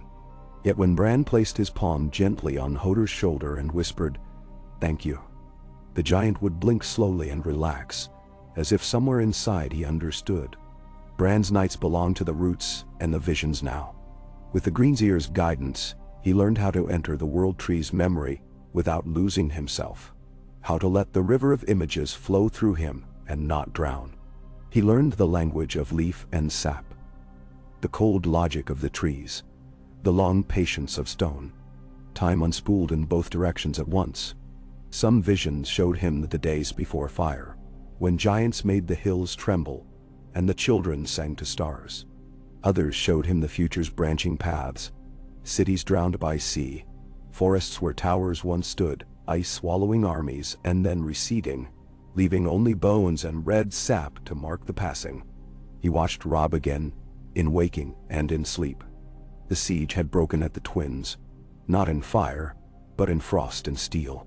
The treacherous Boltons had been revealed before they could burn the tower, their leader, one of Ramsay's shadows, captured and thrown in the river chained. The Freys, surrounded and starved, had bent the knee and surrendered the bridge. The Blackfish rode with Tully banners again, while Tyrell and Stark envoys hammered out terms in the ruined Great Hall. Robb grew harder each day, his limp pronounced, a new scar on his will, unbroken. When Bran sent a raven, Robb's eyes always found it, and for a moment Bran felt the old warmth of shared childhood. Ray Wind, never far from Robb's side, watched the skies as if he too knew his brother was near. But the river of fate forked 100 times before it reached the sea. Sometimes Bran saw Robb riding home to Winterfell, Sansa at his side, banners bright beneath a sky clear and cold. Sometimes he saw Robb in a crown of ice, wading through snowdrifts spattered with the blood of friends and foes alike. Sometimes he saw nothing at all. Only darkness, cold and infinite, spreading from the north like spilled ink. One vision haunted Bran above all. It came not from his own seeking, but as a gift, or curse, bestowed by the Greenseer. In this dream, Bran stood at the edge of the world, the wall broken and gone, the land before him swept clean by an endless tide of blue-eyed corpses. The Night King moved at the head of his host, his cloak tattered, his gaze fixed on Bran. "You opened the river," the Night King said, his voice like the shattering of icicles. "Now drown in it." Bran awoke screaming. Summer leapt to his side, lips curled in a snarl. The Greenseer only watched. "Why do I see that?" Bran demanded, anger rising to cover his terror. "What must I do?" The Greenseer answered in the same silent way. "The river runs as it will. You are its banks now, boy. Shape its course, or let it burst and wash all away." The meaning was clear as any riddle of the old gods. Bran had a choice, maybe the only true choice left to him: to guide, to warn, to risk everything and shape the story's end, or to let it unfold and hope the old world would survive. On the 8th night, the blizzard ceased. Mira returned from the entrance, her face flushed with cold. "The sky is clear," she said. "The snow's crusted hard. We can go." Jojen was too weak to walk far, but with Hodor's help, they strapped him to a sledge of bundled saplings Mira had fashioned. Gilly and Sam carried the babe between them, Gilly wrapped in every spare scrap of cloth they owned. Summer led, his nose questing for a path. Bran carried the seedling, nestled in a pouch over his heart. The world above was changed, yet familiar. The snow lay deep and dazzling, ice rimming every branch, turning the smallest bush to a candelabrum of frost. The air was knife-cold, biting but pure. Every breath stung. The sky was blue as a kingfisher's egg, and the mountains stood out sharp and close, as if they had been pulled nearer during the storm. Far to the north, a thin white line marked the wall, or what was left of it. They set out west, following the Greenseer's instructions. The going was slow, but they moved together, single file, silent, but for the scrape of boots and the crunch of the sledge. By midday the cold seemed less vicious. A flock of ravens passed overhead, croaking, and one peeled away to circle them, thrice before flying north. Bran closed his eyes, felt the brief brush of feather and wind, then let go. He would not spend himself in the bird's mind today. Not when the world itself seemed to be watching. They skirted a frozen tarn, ice thick and milky beneath their feet. Summer paused, ears pricked, nose quivering. Bran reached out with his mind, the way the Greenseer had taught him, and for a moment he felt the faintest ripple of life beneath the ice, a fish, perhaps, or something older, sleeping in the dark. He withdrew quickly, not wishing to draw the attention of any hungry spirits in this haunted land. When night fell, they dug into a drift beneath a leaning pine, making a shelter of snow and branches.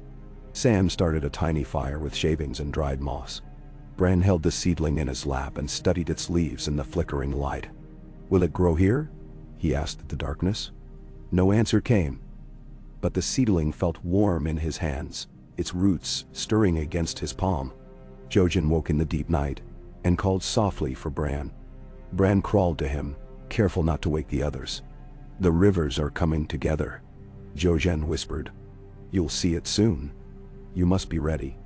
"Then, what do I do?" Bran whispered back. "Hold fast. Don't let the flood take you. Find the stone, plant the seed, and call them. All of them." "Who?" Jojen's smile was thin as moonlight. "You'll know." They reached the stone. If stone it was, at sunset on the 3rd day. It rose from the frozen earth like the prow of a sunken ship, black as old blood, veined with thin streaks of red. The ravens nested in the hollows, their voices clamorous, rising and falling in strange harmonies. Bran knew it from a vision. The stone of meeting, last remnant of a vanished holdfast, once a place of counsel for men and children and giants alike. They dug a hollow at the base of the stone, breaking the crust of snow and earth, and Bran set the seedling there.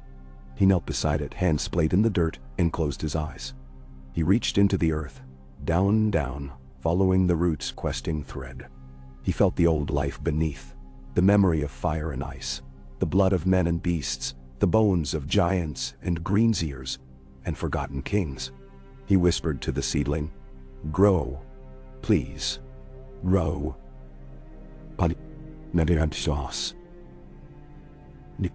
Something stirred. The root quivered, then dove deeper, twining with what lay hidden in the black soil. Bran gasped as pain and joy mingled in him, as if something inside were tearing open and healing at once. The sky darkened. The raven stilled. The seedling grew. Before their eyes, its trunk thickened, pale and slick, bark splitting to reveal a new face. A child's face, Bran realized, yet ancient, carved in sorrow and hope. Red sap trickled from its eyes. Leaves unfolded, impossibly crimson in the winter dusk. The wind changed.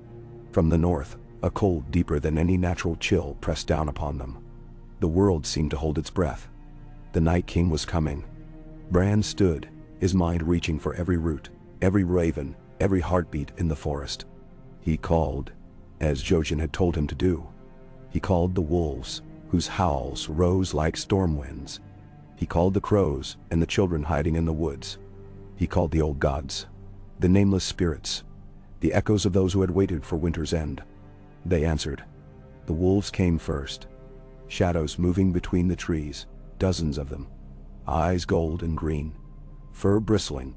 Summer stood at Bran's side, head high, hackles lifted. The children came next, slender figures darting between trunks, faces masked and unmasked, eyes bright in the dusk. They carried knives of obsidian, bows strung with gut, pouches of seeds and powders and dusts. The crows wheeled overhead, hundreds upon hundreds, their voices rising in a wall of sound. From the south, horns blew, deep, rolling, many-voiced. Bran felt Robb's presence, strong and sure, heard the pounding of horses, the clatter of banners, the drumbeat of men marching not to conquest, but to stand together. The Night King appeared at the edge of the wood, alone at first, and then flanked by ranks upon ranks of the dead. They moved silently, snow drifting from their shoulders, eyes like lanterns in the dark. Bran stood before the new heart tree, his friends behind him. Sam and Gilly huddled with the babe. Mira crouched with spear. Jojen lay propped against Hodor, pale but alert. Summer snarled, every muscle taut. The Night King lifted a hand. The air froze. The wolves shrank back. The crows fell silent. Even the wind seemed to die. But Bran held fast. He rooted himself in the new tree, let his spirit pour down the trunk, out through the roots, into the earth and the bones, and the old songs. "You cannot have them," he said. "Not this world. Not tonight." The Night King cocked his head, as if listening. For the first time, he spoke in words Bran understood. "You are the river, but I am the sea. All things return to me in time." "No, not while the mountains stand," Bran replied, voice stronger than he'd known it could be. "Not while the tree grows, not while we remember." He reached for Robb's thread in the tapestry. He reached for Jon, for Arya, for Sansa, for the children of the forest, for every living thing that had ever fought to keep a fire burning against the cold. He pulled them all to him, a great knot of memory, and hope, and pain, and love. The Night King raised both hands now. The dead surged forward, but the roots rose to meet them. Roots grown wild, white, and strong, bursting from the snow and earth. The wolves hurled themselves into the fray. The children's arrows fell like black rain, obsidian heads hissing as they struck. Bran called the wind, and it came, keening and wild, lashing through the dead, tearing them apart.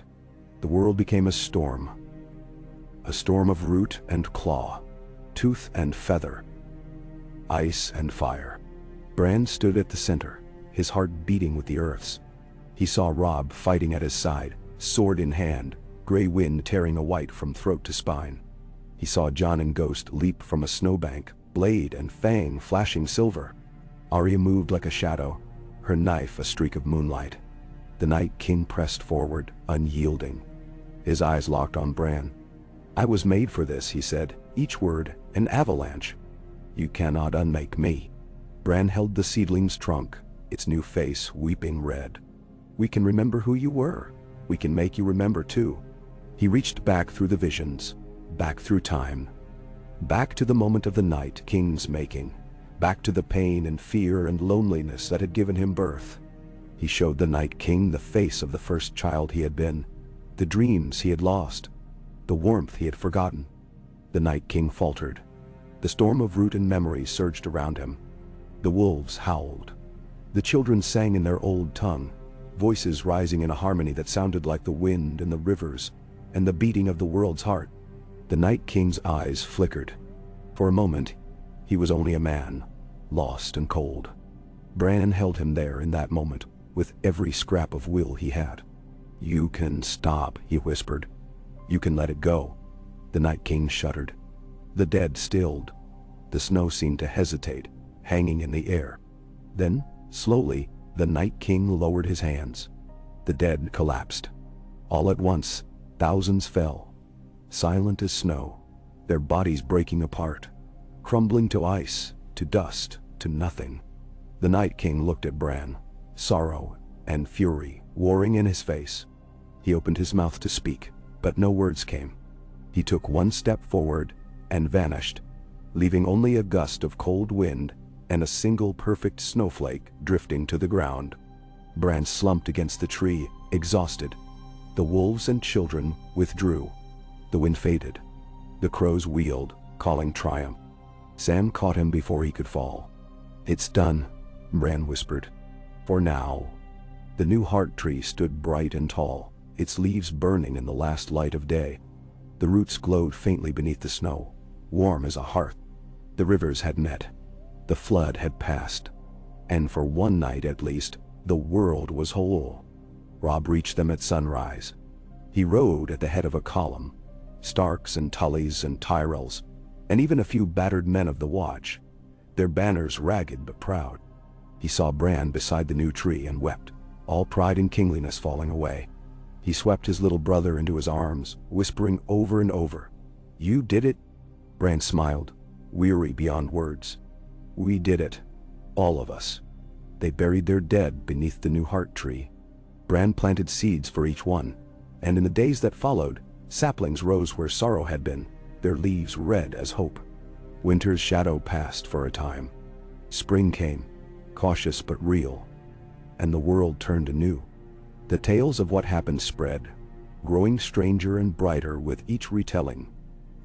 Of the boy who became a river, of the wolves and the wind, of the night that ended without fire, but with memory and mercy, and a single bright tree.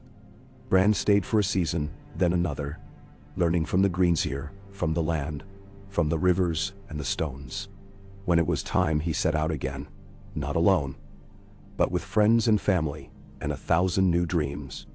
The seedling in his heart would never stop growing. He was the river, and the river never ends. Alka. The ice retreated slowly, leaving in its wake a land unfamiliar as any newly drawn map. Where once the world had seemed poised on the knife edge of a final night, dawn now pressed back, gentle but relentless, scattering snow and sorrow alike. Each morning, as light spilled through the tangled crowns of bare-branched trees, Bran Stark woke to a world less haunted than the one before. The new heart tree stood sentinel at the edge of the ravaged glade, its leaves unfaded, crimson banners in a land of awakening brown and gold.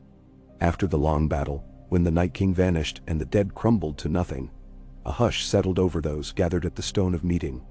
Bran, still trembling from the price paid in memory and spirit, watched his brother Robb kneel beneath the newborn weirwood, his sword laid across his knees, his voice rising in a prayer not heard in the North for centuries, words of gratitude and peace, not vengeance. Around them, survivors and wolves and children of the forest formed a ragged ring, joined by the simple understanding that there could be no true victory over winter, only reprieve.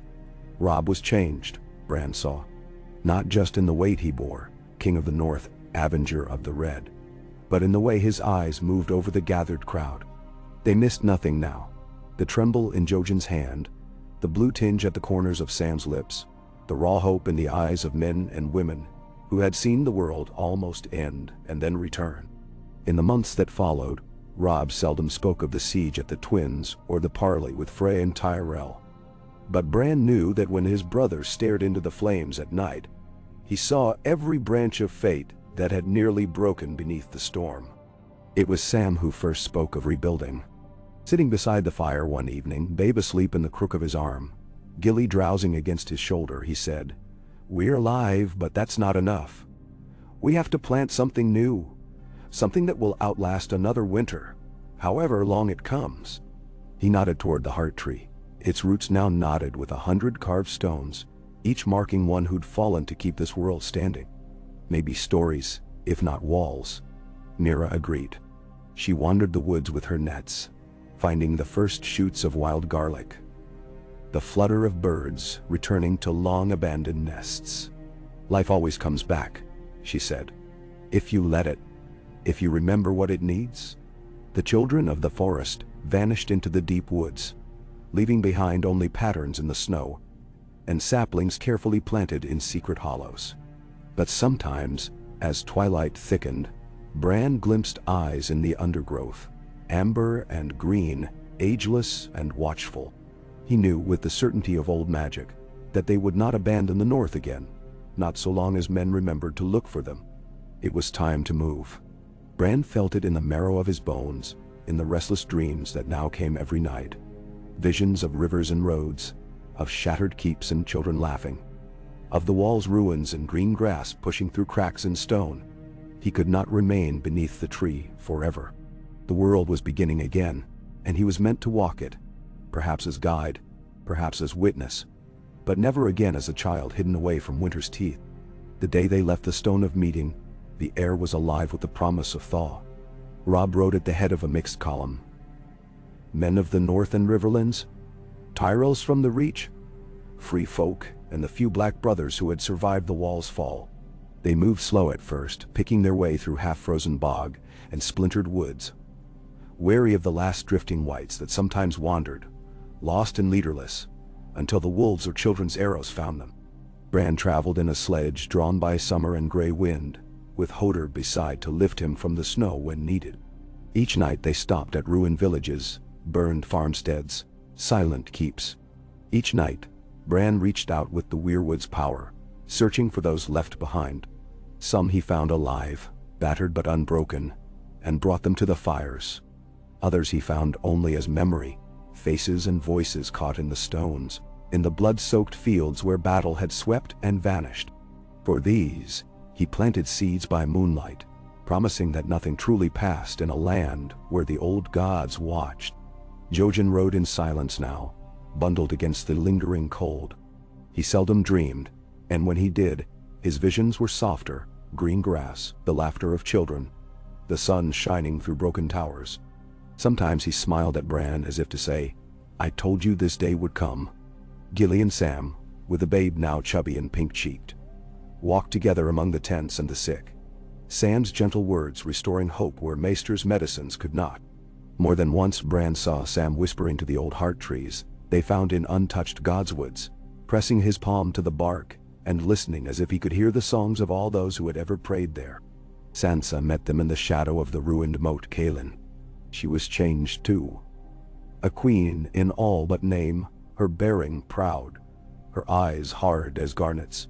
She embraced Robb with tears, and Bran with a quiet awe, her hand trembling only slightly as she touched the new scar that marked the place where the Night King's cold had touched his brow. "You saved us all," she whispered, and for the first time Bran believed it might be true. Arya came from the east, wind-burned and wild, her sword at her hip, her eyes quick as ever. She had not lost herself in the shadows after all. She grinned at Bran and ruffled his hair, and for a while the old laughter returned to camp at night, leaping as high as the flames. Jon Snow arrived with the first spring thunderstorm, leading a battered company of free folk and watch survivors. His hair was streaked with white now, his face gaunt, but his voice was sure. "The wall is broken, but the north stands," he said, and for a while that was enough. At Winterfell, walls still half shattered, Bran felt the greatest change. The castle breathed again, children played in the yard, cooks filled the halls with the smell of bread.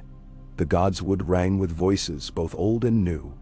Robb and Sansa and Jon sat in council beneath banners stitched with wolf and trout and rose, not to rule by iron or threat, but by promise. No king sat the Iron Throne in King's Landing. The great houses held their own lands, bound together only by memory and the red thread of the new trees. Bran spent long hours beneath the heart tree, its branches now mingled with those of the sapling he had planted at the Stone of Meeting. Here, the world's threads ran closest together. Here, his dreams stretched farthest, into the ruined south, across the sea to lands he barely remembered from old Nan's tales, even down into the dark places beneath the mountains where dragons still slept and old gods muttered in their stone beds. Sometimes he walked in the mind of the wolf, chasing deer through budding groves, or soared as a raven above fields returning to green. Sometimes he visited Arya's dreams or Jon's silent vigil on the wall's remnants, lending comfort or counsel when the night grew long. Always, he returned to himself, no longer lost, no longer afraid. Years passed. The snow melted, and grass covered the wounds of war. The saplings Bran had planted spread, at Moat Cailin, at the Dreadfort, at River Run and Highgarden, and the battered walls of Old Town.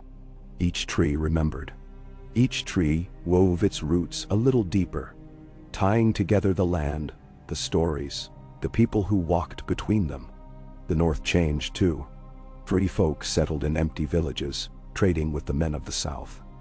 Old enemies learned to sit together in the shade of new trees, sharing bread and secrets. Robb ruled not as king, but as brother and judge, listening more than he spoke, trusting Sansa and Jon and Arya, and a growing council of those who had proven themselves in the darkness. Bran grew older, though time flowed strangely for him. He grew into his power as a greenseer, not the last, as it turned out, but the first of a new line. Children were born with eyes green and gold, who laughed at the wind and learned to listen to the trees. The children of the forest sometimes came, bringing gifts of song and seed, whispering that winter would come again, but not for many years. Jojen did not live to see the first summer in full. He died quietly, beneath the boughs of the Stone of Meeting, his sister at his side, his last words a promise that he would wait. In the green, where dreams never end, Mira buried him with the others, carving his name deep into a stone and planting a sapling beside it. She stayed for a time, then vanished east, her own path unwritten. Sam became Maester of Winterfell, though he wore no chain and bent knee to no master but his own heart. He and Gilly raised a family in the quiet lands beyond the Godswood, tending the old ways, teaching young and old alike to remember. Always to remember what was lost, what was won, and what must never be forgotten. As years unfurled, stories grew in the shadows of the heart trees, of how the Night King was unmade not by sword or flame, but by memory and mercy, of how the children of men and the children of the forest found peace, at least for a while, of how the river did not drown the land, but instead watered it, making it green once more. In the south, kingdoms rose and fell, wars flared and guttered, but the north endured, rooted deep. Its people looked to the weirwoods for guidance, to the council for wisdom, to their neighbors for aid. Old wounds never fully healed, but they did not fester. Bran wandered as he grew, never staying long in one place, sometimes in the body of a boy, sometimes an old man, sometimes a wolf or a bird or something older still. He was welcome in every hall and every camp, greeted as friend, sage, or spirit. Children followed him, eager for tales and secrets. Adults listened when he spoke of the old magic, the old ways, the price of forgetting. He watched Robb's hair silver, Sansa's children run through the snows, Arya vanish on the wind and return again, always changed but never lost. He watched Jon find peace at last, settling in the ruins of the Watch, teaching the wildlings and the last of the Black Brothers that the wall need not divide, that all people had a place in the story. Once in deep winter, As the world slept beneath a heavy sky, Bran dreamed a dream of the river that ran from the heart of the north to the farthest edge of the world. In the dream, he followed the river to its mouth and found there not darkness, not silence, but a gathering of all those who had come before. Old kings and queens, children and wolves, the children of the forest, the faces carved in trees, the dead and the living mingling without fear. He saw Jojen and Mira and Hodor, old Nan and father and mother, even the Night King at last at peace, his face younger, untroubled. He woke with tears on his cheeks, and when the dawn came, he smiled. The years grew long. The saplings he had planted became trees. The stories became legends. New shadows gathered sometimes on the far horizon. New winters came and went. But always, somewhere, a heart tree stood, watching, remembering, promising that as long as the river ran, as long as even one person remembered the story, winter would not win. And Bran Stark, who had been the river, the witness, the bridge, who had been crippled, lost, found, broken and remade, lived long enough to see the world made whole. When his own story finally neared its end, he walked beneath the boughs of the oldest tree, lay down among the roots, and let the river carry him onward. The river never ends. It remembers every stone, every branch, every song and sorrow and laughter and hope. It binds the world together, and in that binding, it saves it, again and again, for as long as the story is told. The north endures. The trees remember. And the river at last runs free. The river of years ran quiet and deep, threading through the valleys of the north with a patience older than stone. In summer, its waters lapped warm against greening banks, nourishing willows and reeds where trout flickered in the shallows.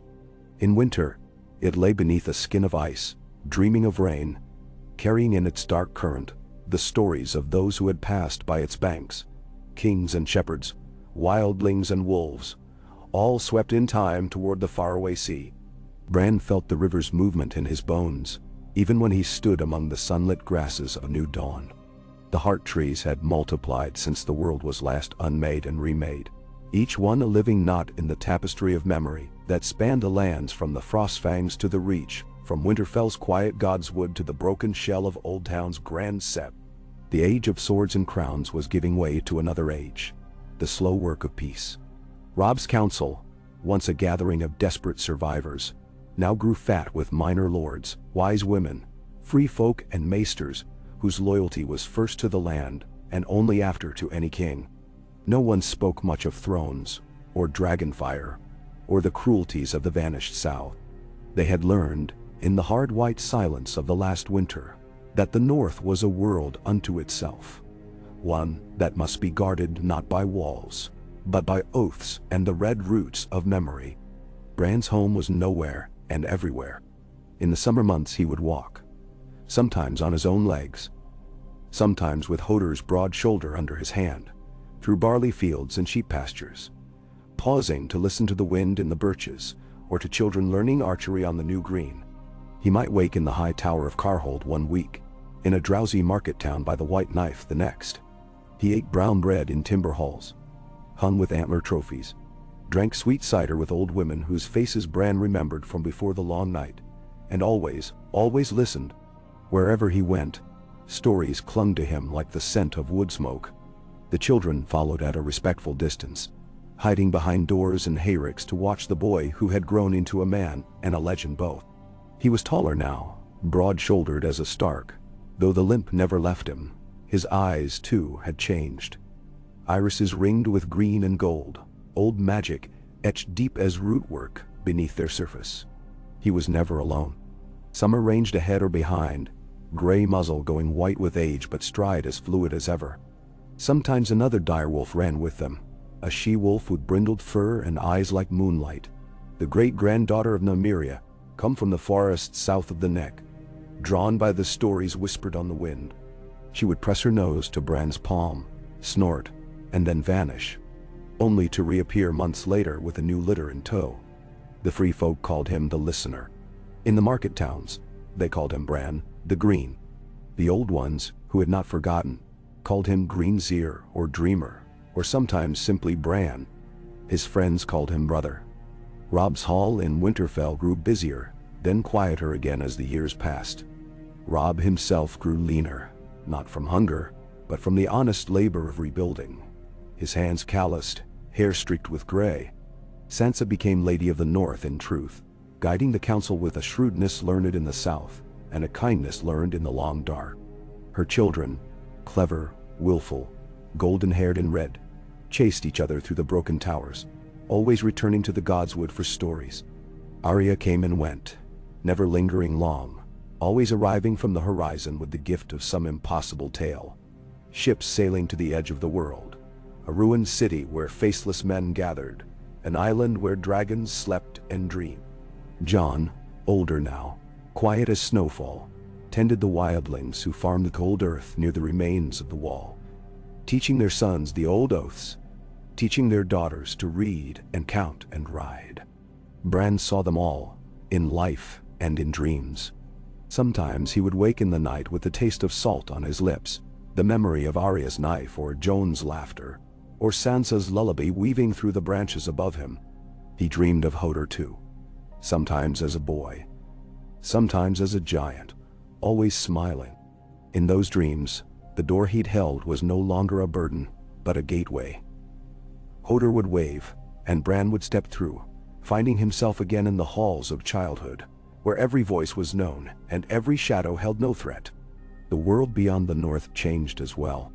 Word trickled in of new kings and queens, of alliances and betrayals, of old houses rising and falling. But such rumors felt distant, more wind than substance. The old order was gone, burned away by the storm of the Night King and the river of memory that had saved them all. Sometimes southern lords came north, seeking trade or wisdom, or simply a glimpse of the living myth. They left with seeds from the heart trees, or with the blessing of the council, or with new oaths sworn over the roots that had once been watered with blood. Not all was peace. There were lean years, cold springs, bandits in the woods, outbreaks of fever that swept through the valleys. But the land itself remembered. The people tended the trees, told their stories, kept the old ways in balance with the new Jow. The free folk mingled with Northmen. Children with wildling blood played with Stark and Umber and Manderly alike. The North grew stronger, not with walls or swords, but with the quiet strength of those who remembered what it was to lose everything, and who would not lose it again.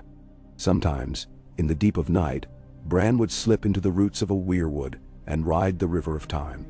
He saw the world's long seasons, the children of the forest shaping their songs in the dawn of days. Giants hunting in the gray light, dragons rising and falling, kingdoms blooming and withering and blooming again. He saw his own birth and childhood, saw Maester Luwin's kind eyes and old Nan's tales, saw his father's sorrow and Robb's pride, saw the darkness and the dawn that followed. He saw the future too, at least as it might be. Sometimes he saw the North green and rich, children learning to speak with wolves, new towns springing up beneath the red boughs. Sometimes he saw another winter, long and cruel, the world rimed in frost, the heart trees all that remained. He saw rivers turning to ice, mountains cracking, a sky filled with the cries of lost souls. But always at the end, he saw a new sapling, a child's hand pressing seed to earth, the roots taking hold once more. In those moments, Bran felt hope. The world was fragile, and its memory easily lost. But it could be made new again, if enough people cared to remember. The years became decades. Bran's hair turned silver. His limp worsened. His hands grew knotted with age.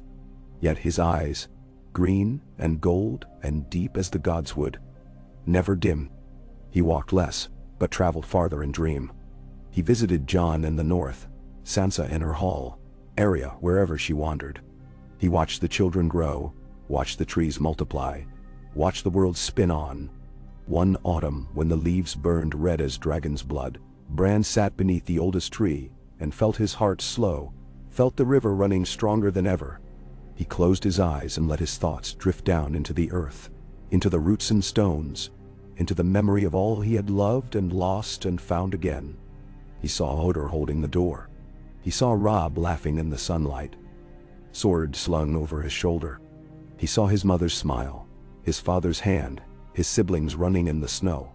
He saw the Night King no longer an enemy, but a lesson, a memory of what could be lost if the river's banks were ever breached. He saw the world, turning, enduring, remaking itself with every new voice that called to the trees. As he slipped away, the wind stirred the leaves, carrying the sound of children's laughter, the howl of a wolf, the distant thunder of hooves.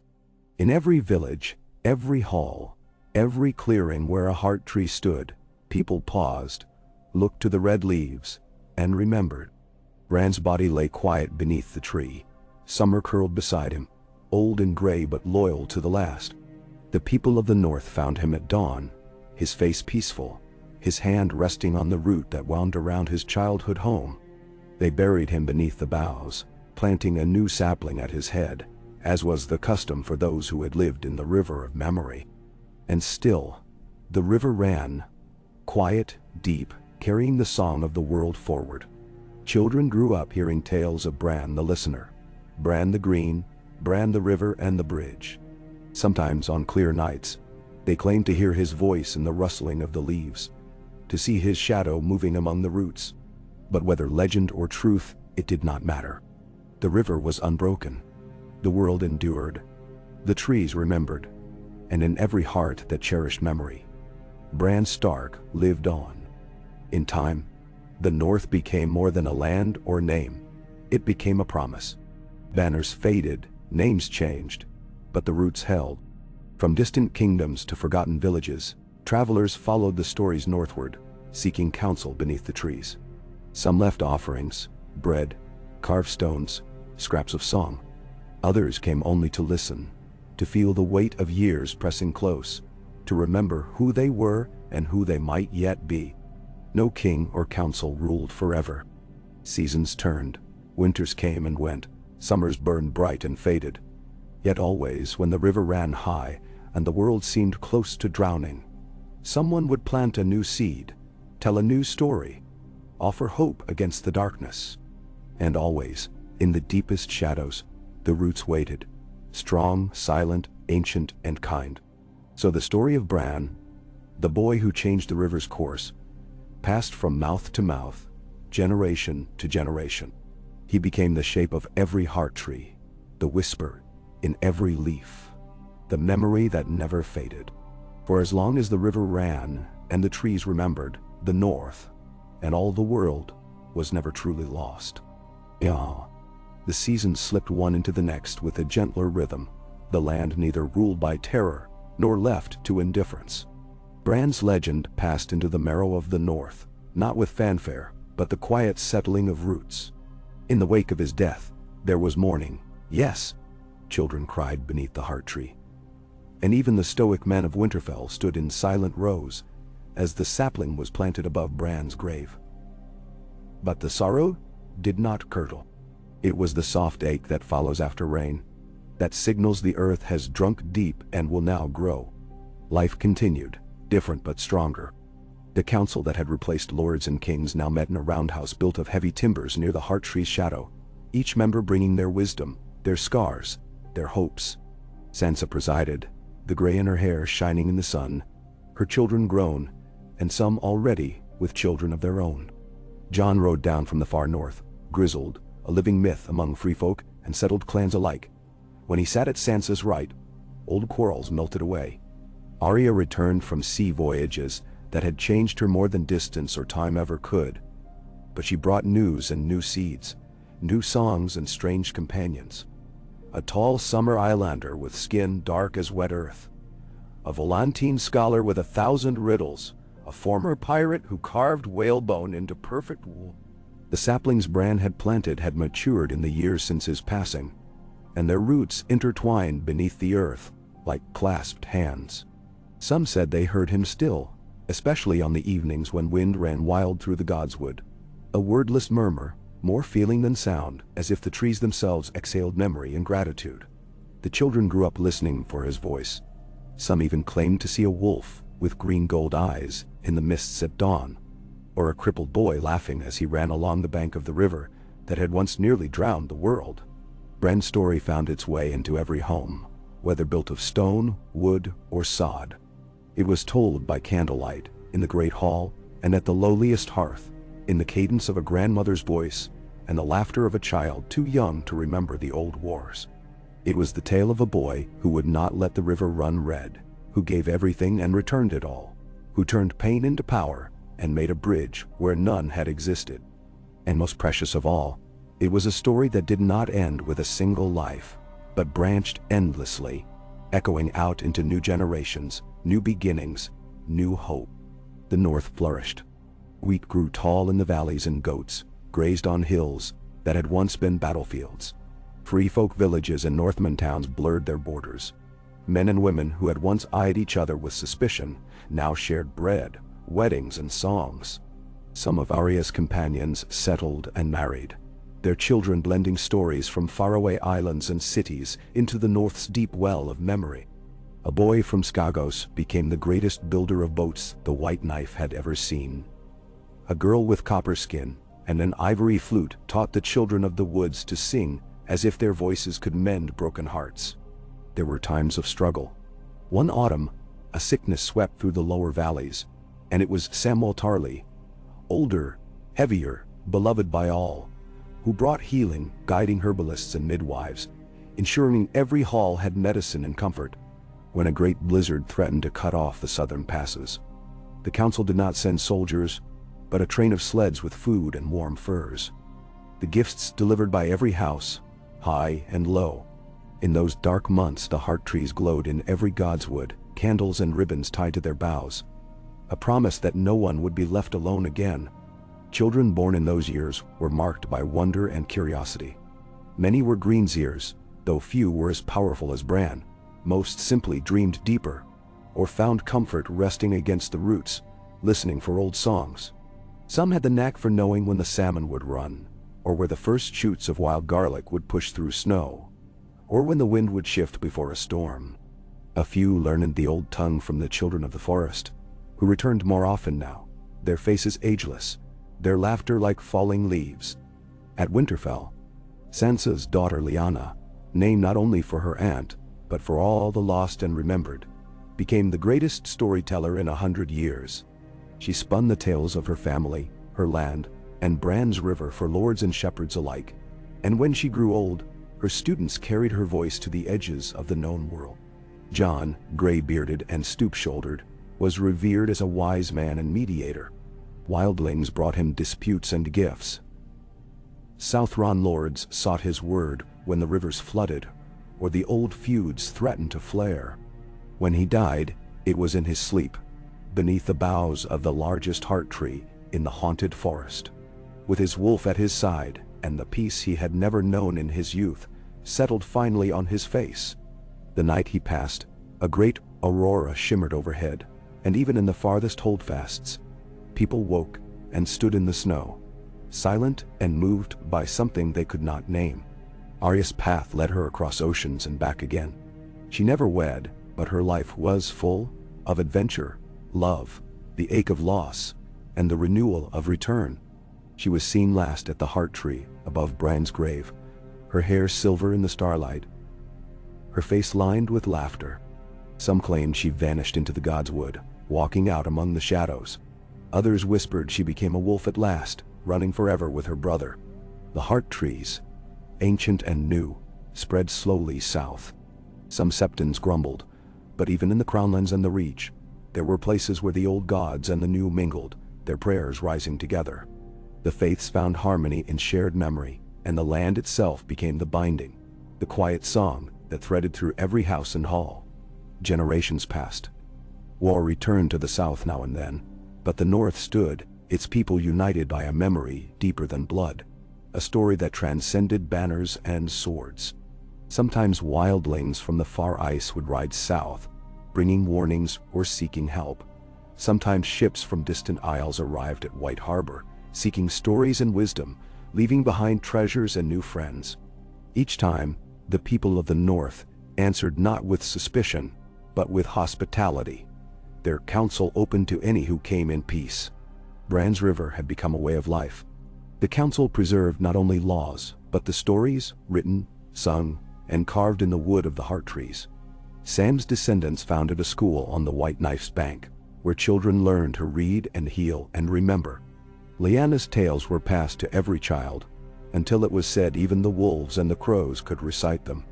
On certain nights, when the northern lights danced and the wind shook the leaves, the people gathered beneath the trees, young and old, and told the story of how a crippled boy changed the fate of the world, not with a sword, but with memory and mercy and the will to keep the river's banks unbroken.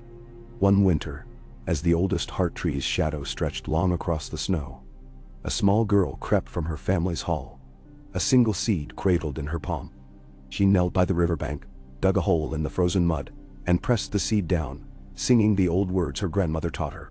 She watered it with tears of grief for what had been lost and joy for what remained. When she looked up, she saw, for a heartbeat, a boy with a limp smiling at her from beneath a tangle of red leaves. She returned home, heart steady, and told her parents the river would never run dry. Not while there were stories, not while there were trees, not while people remembered. And so the river flowed on. It wound through lands forever changed, past towers rebuilt and fields grown lush, past the graves of kings and queens and children, past new saplings and ancient trunks, through the dreams of every boy and girl who listened to the wind.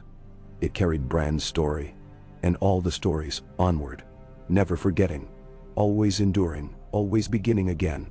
In the heart of the North, where memory is a living thing, a voice whispered from the leaves to the listening world. The river never ends. The river wound on, silent beneath stars and sun. Its waters never quite the same from one morning to the next. Sometimes it ran swift and cold, breaking old stones loose from the banks. Sometimes it drifted slow as a child's yawn, reflecting the red boughs of heart trees along its winding path. Where the saplings of Bran's age had rooted deep, their branches tangled overhead and painted the ground with shifting patterns of crimson and green. In every village and holdfast of the North, the children learned to count years not by the reigns of kings, but by the comings of new leaves, by the thickness of the ice in winter, by the stories told on long evenings by the fire. By the old ways, nearly lost in the age before Bran's awakening, now lived side by side with the new. When the bells rang for a council in Winterfell, women came with babies in their arms, wildlings with braids and bright beads, free folk from the valleys and old lords of proud lines, the laughter of their children echoing through the broken towers. In those days, the council grew ever more diverse.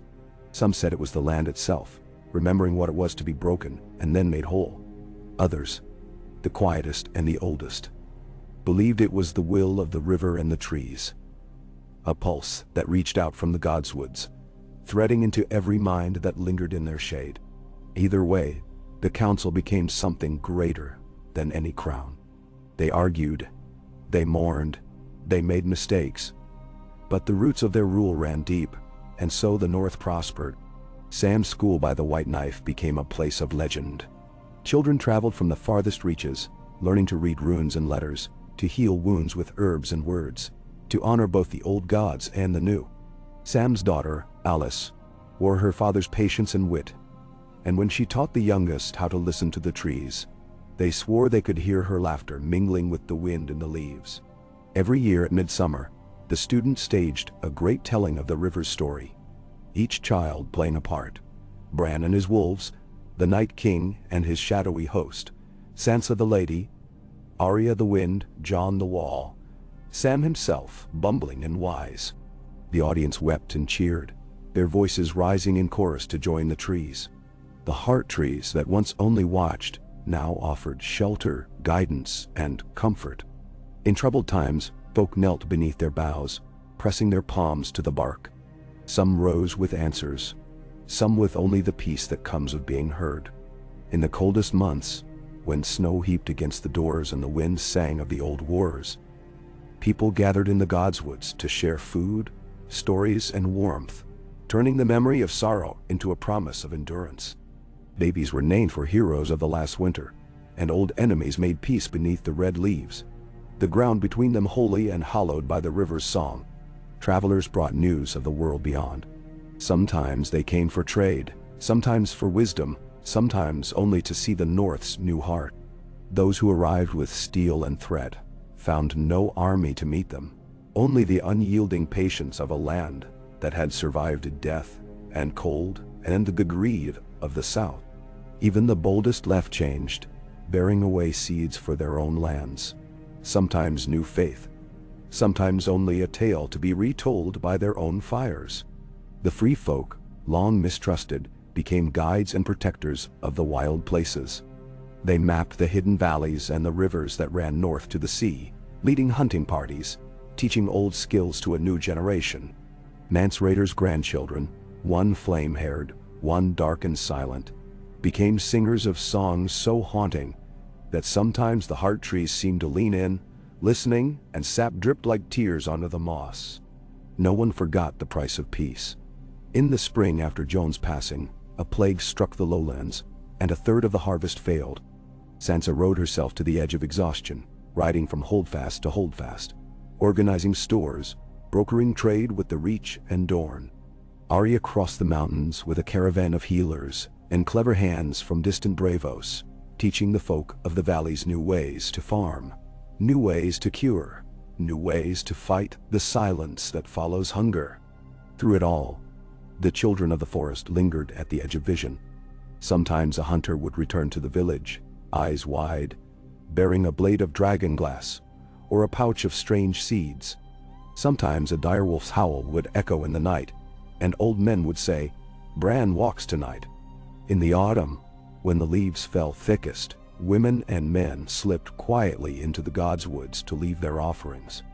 Bread berries, woven grass, stories written on scraps of birch bark. The heart trees grew ever taller. As the years lengthened, Sansa became the North's living heart, fair and shrewd, her voice clear in the council, her hands gentle in the sickroom, her laughter slow to rise but true as dawn. When she died, at last, in the full bloom of an old age she had once thought impossible, all the North gathered beneath the oldest tree. They wove her name into the roots, carved her face above Bran's in the new wood, and sang her favorite lullabies through the night. Arya was the last of her siblings to walk the green lands. She never grew old, it was said, though the lines on her face deepened and the steel in her gaze never dulled. She spent her final years wandering from one god's wood to another, sleeping beneath the stars with wolves at her side, children running behind her to beg for stories. She died as she wished, alone in the snow, looking up at the aurora, her body found in the spring by a party of free folk who buried her in the hills, her grave marked by a cairn of river stones and the twin blades she had carried since girlhood. The river ran on, bearing the memory of all these things and more. The children grew up and grew old, and their children after them, and their children's children. The council changed shape 100 times. The borders of the North blurred and blended, the land itself reshaped by wind and time. But some things did not change. The roots beneath the heart trees, the songs carried by wind and wolf, the certainty that whatever darkness came, the memory of those who had endured before would always be there, holding the banks of the river steady. One night, generations after Bran's passing, a storm battered the high valleys, and a boy named Jon, named for a memory older than his mother's voice, took shelter beneath the great tree at Winterfell. He pressed his hand to the bark and waited, as his grandmother had told him to do. The storm howled, the river in flood, and he was afraid. But then he heard the voice, not loud, not even words, but the sense of presence, kind, enduring, unbroken. Jon closed his eyes and slept, dreaming of wolves, of red leaves, of a river winding through snow and sunlight. When he woke, the storm had passed, and the sun shone bright on the new grass. He rose and went home, carrying the certainty that whatever winters came, the river would remember him too. So the North turned, season on season, sorrow and joy mingling like meltwater in the spring. New stories joined the old, the woman who tamed the wild eagles, the boy who brought fire from the sleeping volcano, the twins who walked to the sea and returned with a ship full of songbirds, the old man who could charm snakes, and the girl who taught the crows to say her name. All these tales, grand and small, were woven into the river, flowing forever, guided by roots that ran deeper than any winter. And always, beneath the heart trees, in the hush before dawn, someone would kneel and listen, and in the silence 1,000 memories would unfurl. Bright, bitter, warm, alive, each one a proof that no one was ever truly alone. Bran's story became the river's story. The river's story became the world's. The river never ends. The river endures. The river remembers. Omniana. Estei. Seasons ebbed and flowed across the north, their rhythm both a comfort and a mystery. Children grew into adults who told the stories, who learned the lessons carved into heart tree bark, who built new halls, planted new fields, and raised new stones above the bones of the ancient. Yet even as the years slid past, the land itself kept faith with what Bran Stark and his kin had bought with sacrifice and memory. The Council of the North, at first an experiment in shared rule, became a tradition as solid as Winterfell's own foundation stones. No crown was raised, no one took a single seat at the head of the roundhouse table. Instead, the council's members, chosen by the will of their villages, by their wisdom, or by the stories others told of them, gathered thrice a year beneath the old banners and the red-leaved boughs to settle disputes, share news, and renew their oaths to each other and to the land. Every gathering began with a story of Bran, of the Night King, of the mercy that had remade the world, of the flood that had been guided rather than broken. Children sat cross-legged on the rushes, eyes shining, the heart trees listening with their slow patience. The faces carved into the trees grew in number, and each face was a memory. Old Nan's smile beside the sorrowful gaze of Maester Luwin, Robb's proud lineaments, Sansa's serenity, Arya's wolfish grin, Jon's solemn eyes, and again the quiet, limping boy who had become the river. No one spoke of the old kings or the Iron Throne, except as fable. In the North, it was stories, and the will of the people that gave shape to law and order. New children were born in the valleys where armies had once clashed and blood had once soaked the snow. These children were restless, their dreams colored with wildness. Some woke from their beds at night, hearts pounding with images of running through the woods on silent paws or soaring above the rivers as crows. A few, the Greenseers, found themselves drawn irresistibly to the heart trees, where they would sit for hours, motionless, listening to the deep music of the land. It became common for a child, upon coming of age, to spend a night alone beneath the oldest tree of their village, asking their own questions of the world and waiting for an answer that always came, sometimes in dreams, sometimes in the gentle shifting of the roots beneath them. Winters came, some hard and bitter, but never as terrible as the long night. In those cold months, the people remembered how to help each other. Food and firewood shared, sick tended, strangers welcomed as kin. No one starved, and no one was left behind. The memory of hunger, of siege, of exile and loss was woven into every tradition. There were stories told at every hearth of the time when only memory and mercy had stood between the living and oblivion, and the children, hearing these, grew careful and generous in turn. The free folk flourished.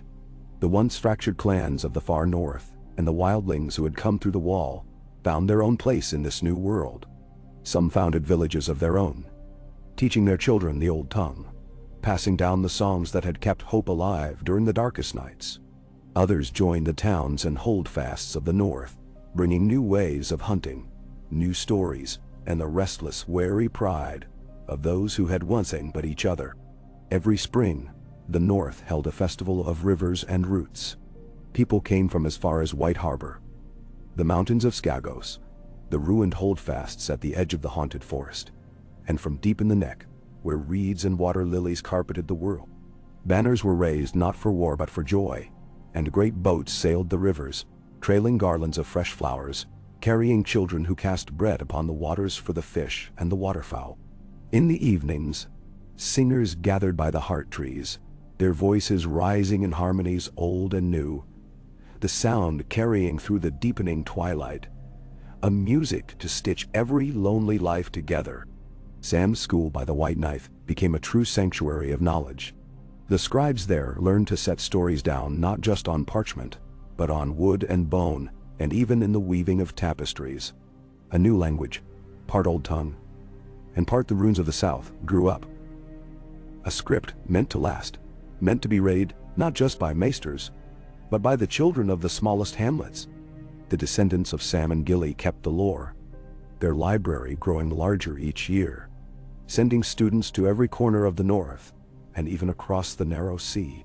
There were times when darkness threatened, the shadow of a southern war, a famine in the east, a sickness brought by traders, but never again did the North close its gates or forget its kin. The memory of what Bran had done, what the North had survived, shaped every response. Stories were the first defense, then hospitality, then the wisdom of the council. It was said that the very land itself seemed to rise to meet danger, that the trees bent their branches to shelter the lost, that the river would swell to wash away sorrow and bring renewal.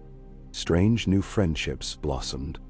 A Dothraki horse alert, lost in a storm, found shelter with free folk in the hills above the last river and stayed to raise shaggy northern horses.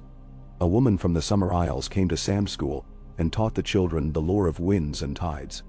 Men and women from the east, their skin and speech foreign, found work as smiths and healers and minstrels, bringing their own tales, their own gods, and blending them with the song of the North. The saplings that Bran and others had planted became groves, then forests.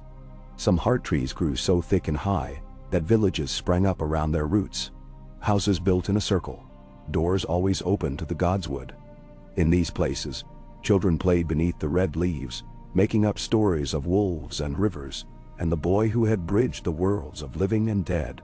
No one stopped them. If, on rare days, the wind seemed to answer, or the roots shifted to make room for their games, it was only further proof that the North was alive and listening. When Arya died, her bones were brought north by a dozen companions from a dozen lands. She was laid to rest in the Godswood at Winterfell, beside the other Starks. On the night her grave was covered, the aurora danced so brightly that even the elders remembered the first dawn after the long night. The children ran through the snow until their cheeks burned, singing her name. In the morning, a pack of wolves was seen on the horizon, their howls echoing for miles. Lyanna's stories endured long after her voice had faded. She had passed the gift to her daughters and sons, and to all the children who listened. On the last night of autumn, as the first frost silvered the grass, the people of Winterfell, and many who traveled far, gathered in the Godswood for her festival. They shared bread, wine, and honey cakes, each person telling a story, a memory of the year, a lesson learned, a hope for the future. The oldest among them would begin with the same words. Once, the river nearly drowned us, but we became its banks, and now it carries us forward. Generations came and went. Some were restless, some content, some lost for a while but always found. The North changed, as all lands must, but its roots only deepened. A new wall was never built. Instead, people journeyed freely, seeking new lives, returning with new stories, always carrying with them the wisdom that memory was the one true defense against the darkness. The legend of Bran never faded, but neither did it become a tyranny or a tool for power. It was a comfort, a reminder, a shared inheritance. New greenseers arose from time to time, each with their own way of listening, their own gifts. Some could walk the dreams of animals, some understood the language of storms, some brought rain to parched fields with a word or a song. None sought to rule, nor did any wish for a throne. They were guides, healers, companions to those who felt the river's call. One spring, in a village no larger than a handful of stone huts, a child was born with eyes as green as heart tree leaves. When she was old enough, she wandered the forests alone and returned with stories of the first children, of the time before the wall, of Bran and Hodor, of Sansa's quiet courage and Arya's laughter. People came from far and wide to listen to her, to share their own tales, to add their thread to the ever-growing tapestry. When she died, her name was carved into the heart tree. Her stories passed down as surely as the blood of any lord. In the heart of the north, where the river once threatened to run red forever, a new river ran, made not of water, but of story and memory. It joined people to one another, bound past to future, ensured that no one was ever truly forgotten. And on clear nights, when the leaves shivered with starlight, and the air was sweet with the promise of spring, the children gathered beneath the branches, and someone would begin. Once, there was a boy who became a river, and so the North endured, not as a kingdom of swords and crowns, but as a living song, a river that would carry all its people, all their joys and sorrows, forward for as long as the world had memory, for as long as the river ran, for as long as the river ran. A.K. Night came slowly to the north now, lingering blue above the forests and hills, long after the last sheepdog was called to its bed. There was no more sense of dread in dusk, only a hush, the pause of a world ready to dream. In every house, in every village, in every battered stone tower or fresh-hewn timber hall, children crawled into beds as the wind whispered stories through the cracks, stories older than the oldest ancestor, younger than tomorrow's first footfall on frost. Among the great trees in Winterfell's godswood, roots had grown so deep that they had woven through the crypts and out beyond the walls, lacing together the bones of stark and stranger alike. The saplings planted in Bran's day were now mighty heart trees of their own, bearing faces old and new, their eyes red with sap and shadow. In spring, petals fell in the wind like drops of blood, and in autumn, the leaves glowed so bright against the snow that from far on the King's Road they looked like lanterns guiding travelers home. This was a North remade, not through fire or conquest, but by the gentle, persistent work of remembering. The council, by then, as ingrained as the seasons, governed with stories as much as with statutes.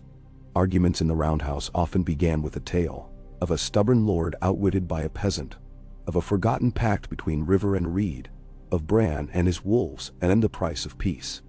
When the law failed to settle a matter, the council would adjourn to the godswood, each member laying a hand to the bark and letting silence have its say. It was in these silences that the true magic worked. Old disputes melted, old wounds closed, and sometimes, though none could explain how, a clear solution would rise from the quiet, as though the roots themselves whispered it. Some called it Bran's wisdom, others the voice of the land. It did not matter. All that mattered was that it worked. The festival of rivers and roots became the heart of the year. Caravans wove their way through the valleys for weeks, families and whole villages setting out together, faces painted with the juice of berries, hair twined with red leaves or rushes. They camped beneath the open sky, told stories of what had been, what was, and what might be yet. The rivers themselves became highways, boats painted bright with memory carrying singers, traders, weavers, children, the sick and the old who wished to touch Winterfell's soil just once more. The heart trees stood as beacons, guiding the festival's procession north to the ancient seat. The first night, everyone gathered in the godswood, lanterns strung from limb to limb, their warm glow reflected in thousands of upturned faces. The oldest woman in the north, bent blind, her hair as white as moonlit snow, stood before the great tree and began the tale. We were nearly lost. We forgot to listen, forgot to share, forgot that even the smallest branch can shape a river's path. But Bran remembered, and he taught us to remember too. So now we honor the roots, the water, the stories, and one another. Nisan. And the crowd answered, so may it be, as long as the river runs. Each year, the children prepared a play. Sometimes the tale of the Night King's fall, sometimes of Arya's journeys or Sansa's counsel, or Jon's time among the free folk. There was laughter and song, but always a moment of hush, when the youngest would stand before the tree and promise to keep the story, to tend the roots, to help the river find its way. The festival lasted a moon's turning. There were dances, feasts, marriages, forgivenesses asked and granted, old debts settled, new friendships begun. Wildlings came with their own tales, adding new branches to the ever-growing tree of northern lore. Maesters and healers gave lessons by the riverside, teaching children how to splint a leg, plant a bean, sing a wolf to sleep. Seeds and cuttings from the heart trees were gifted to every family that left, and so the groves multiplied across the north, from the high crags of the rills to the salt-blown fields near the sea. Sam's school sent envoys to every festival. Their scribes set down the new stories, the new wisdom, careful to include the voices of those once ignored. The quiet, the strange, the outcast. The greatest scribes were not the most learned, but those who listened best, who could turn a child's question, a widow's sorrow, a hunter's boast into lines that would ring out for generations. The rivers, their courses shaped by both time and memory, never ran straight.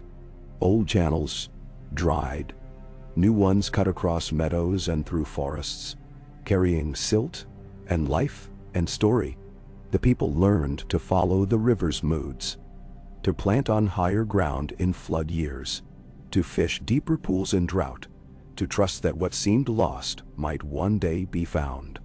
In the south, change was slower, more brittle.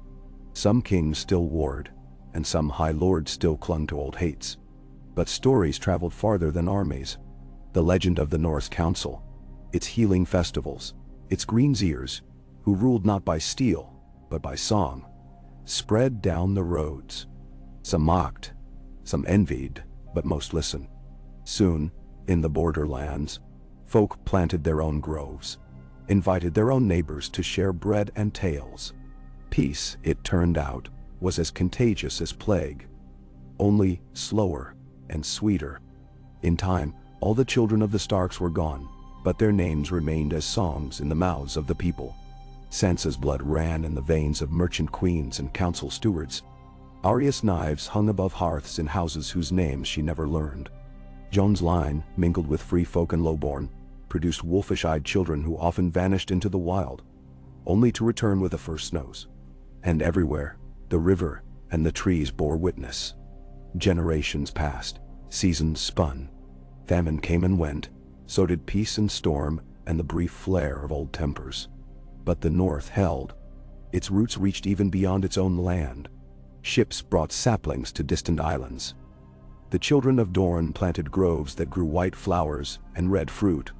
The city of Old Town, rebuilt, raised a ring of heart trees around its great square, their faces carved in every style and tongue, so that strangers from east and west might recognize something familiar. In Winterfell, the heart of the river, the godswood grew vast. Children played among the roots, daring each other to find the face that smiled, or the one that looked like their own mother. They learned to read the leaves, to listen for the stories in the wind. Each year, new faces were added, not just of lords and heroes, but of cooks, singers, teachers, the nameless who had saved a life, or planted a seed, or simply loved well. The school by the White Knife grew into a city of learning, where the river ran through libraries and gardens, and every year, the oldest greenseer would take a group of students to the first heart tree and say, "Ask your questions, the tree will answer in its own way." There were no more kings, only caretakers.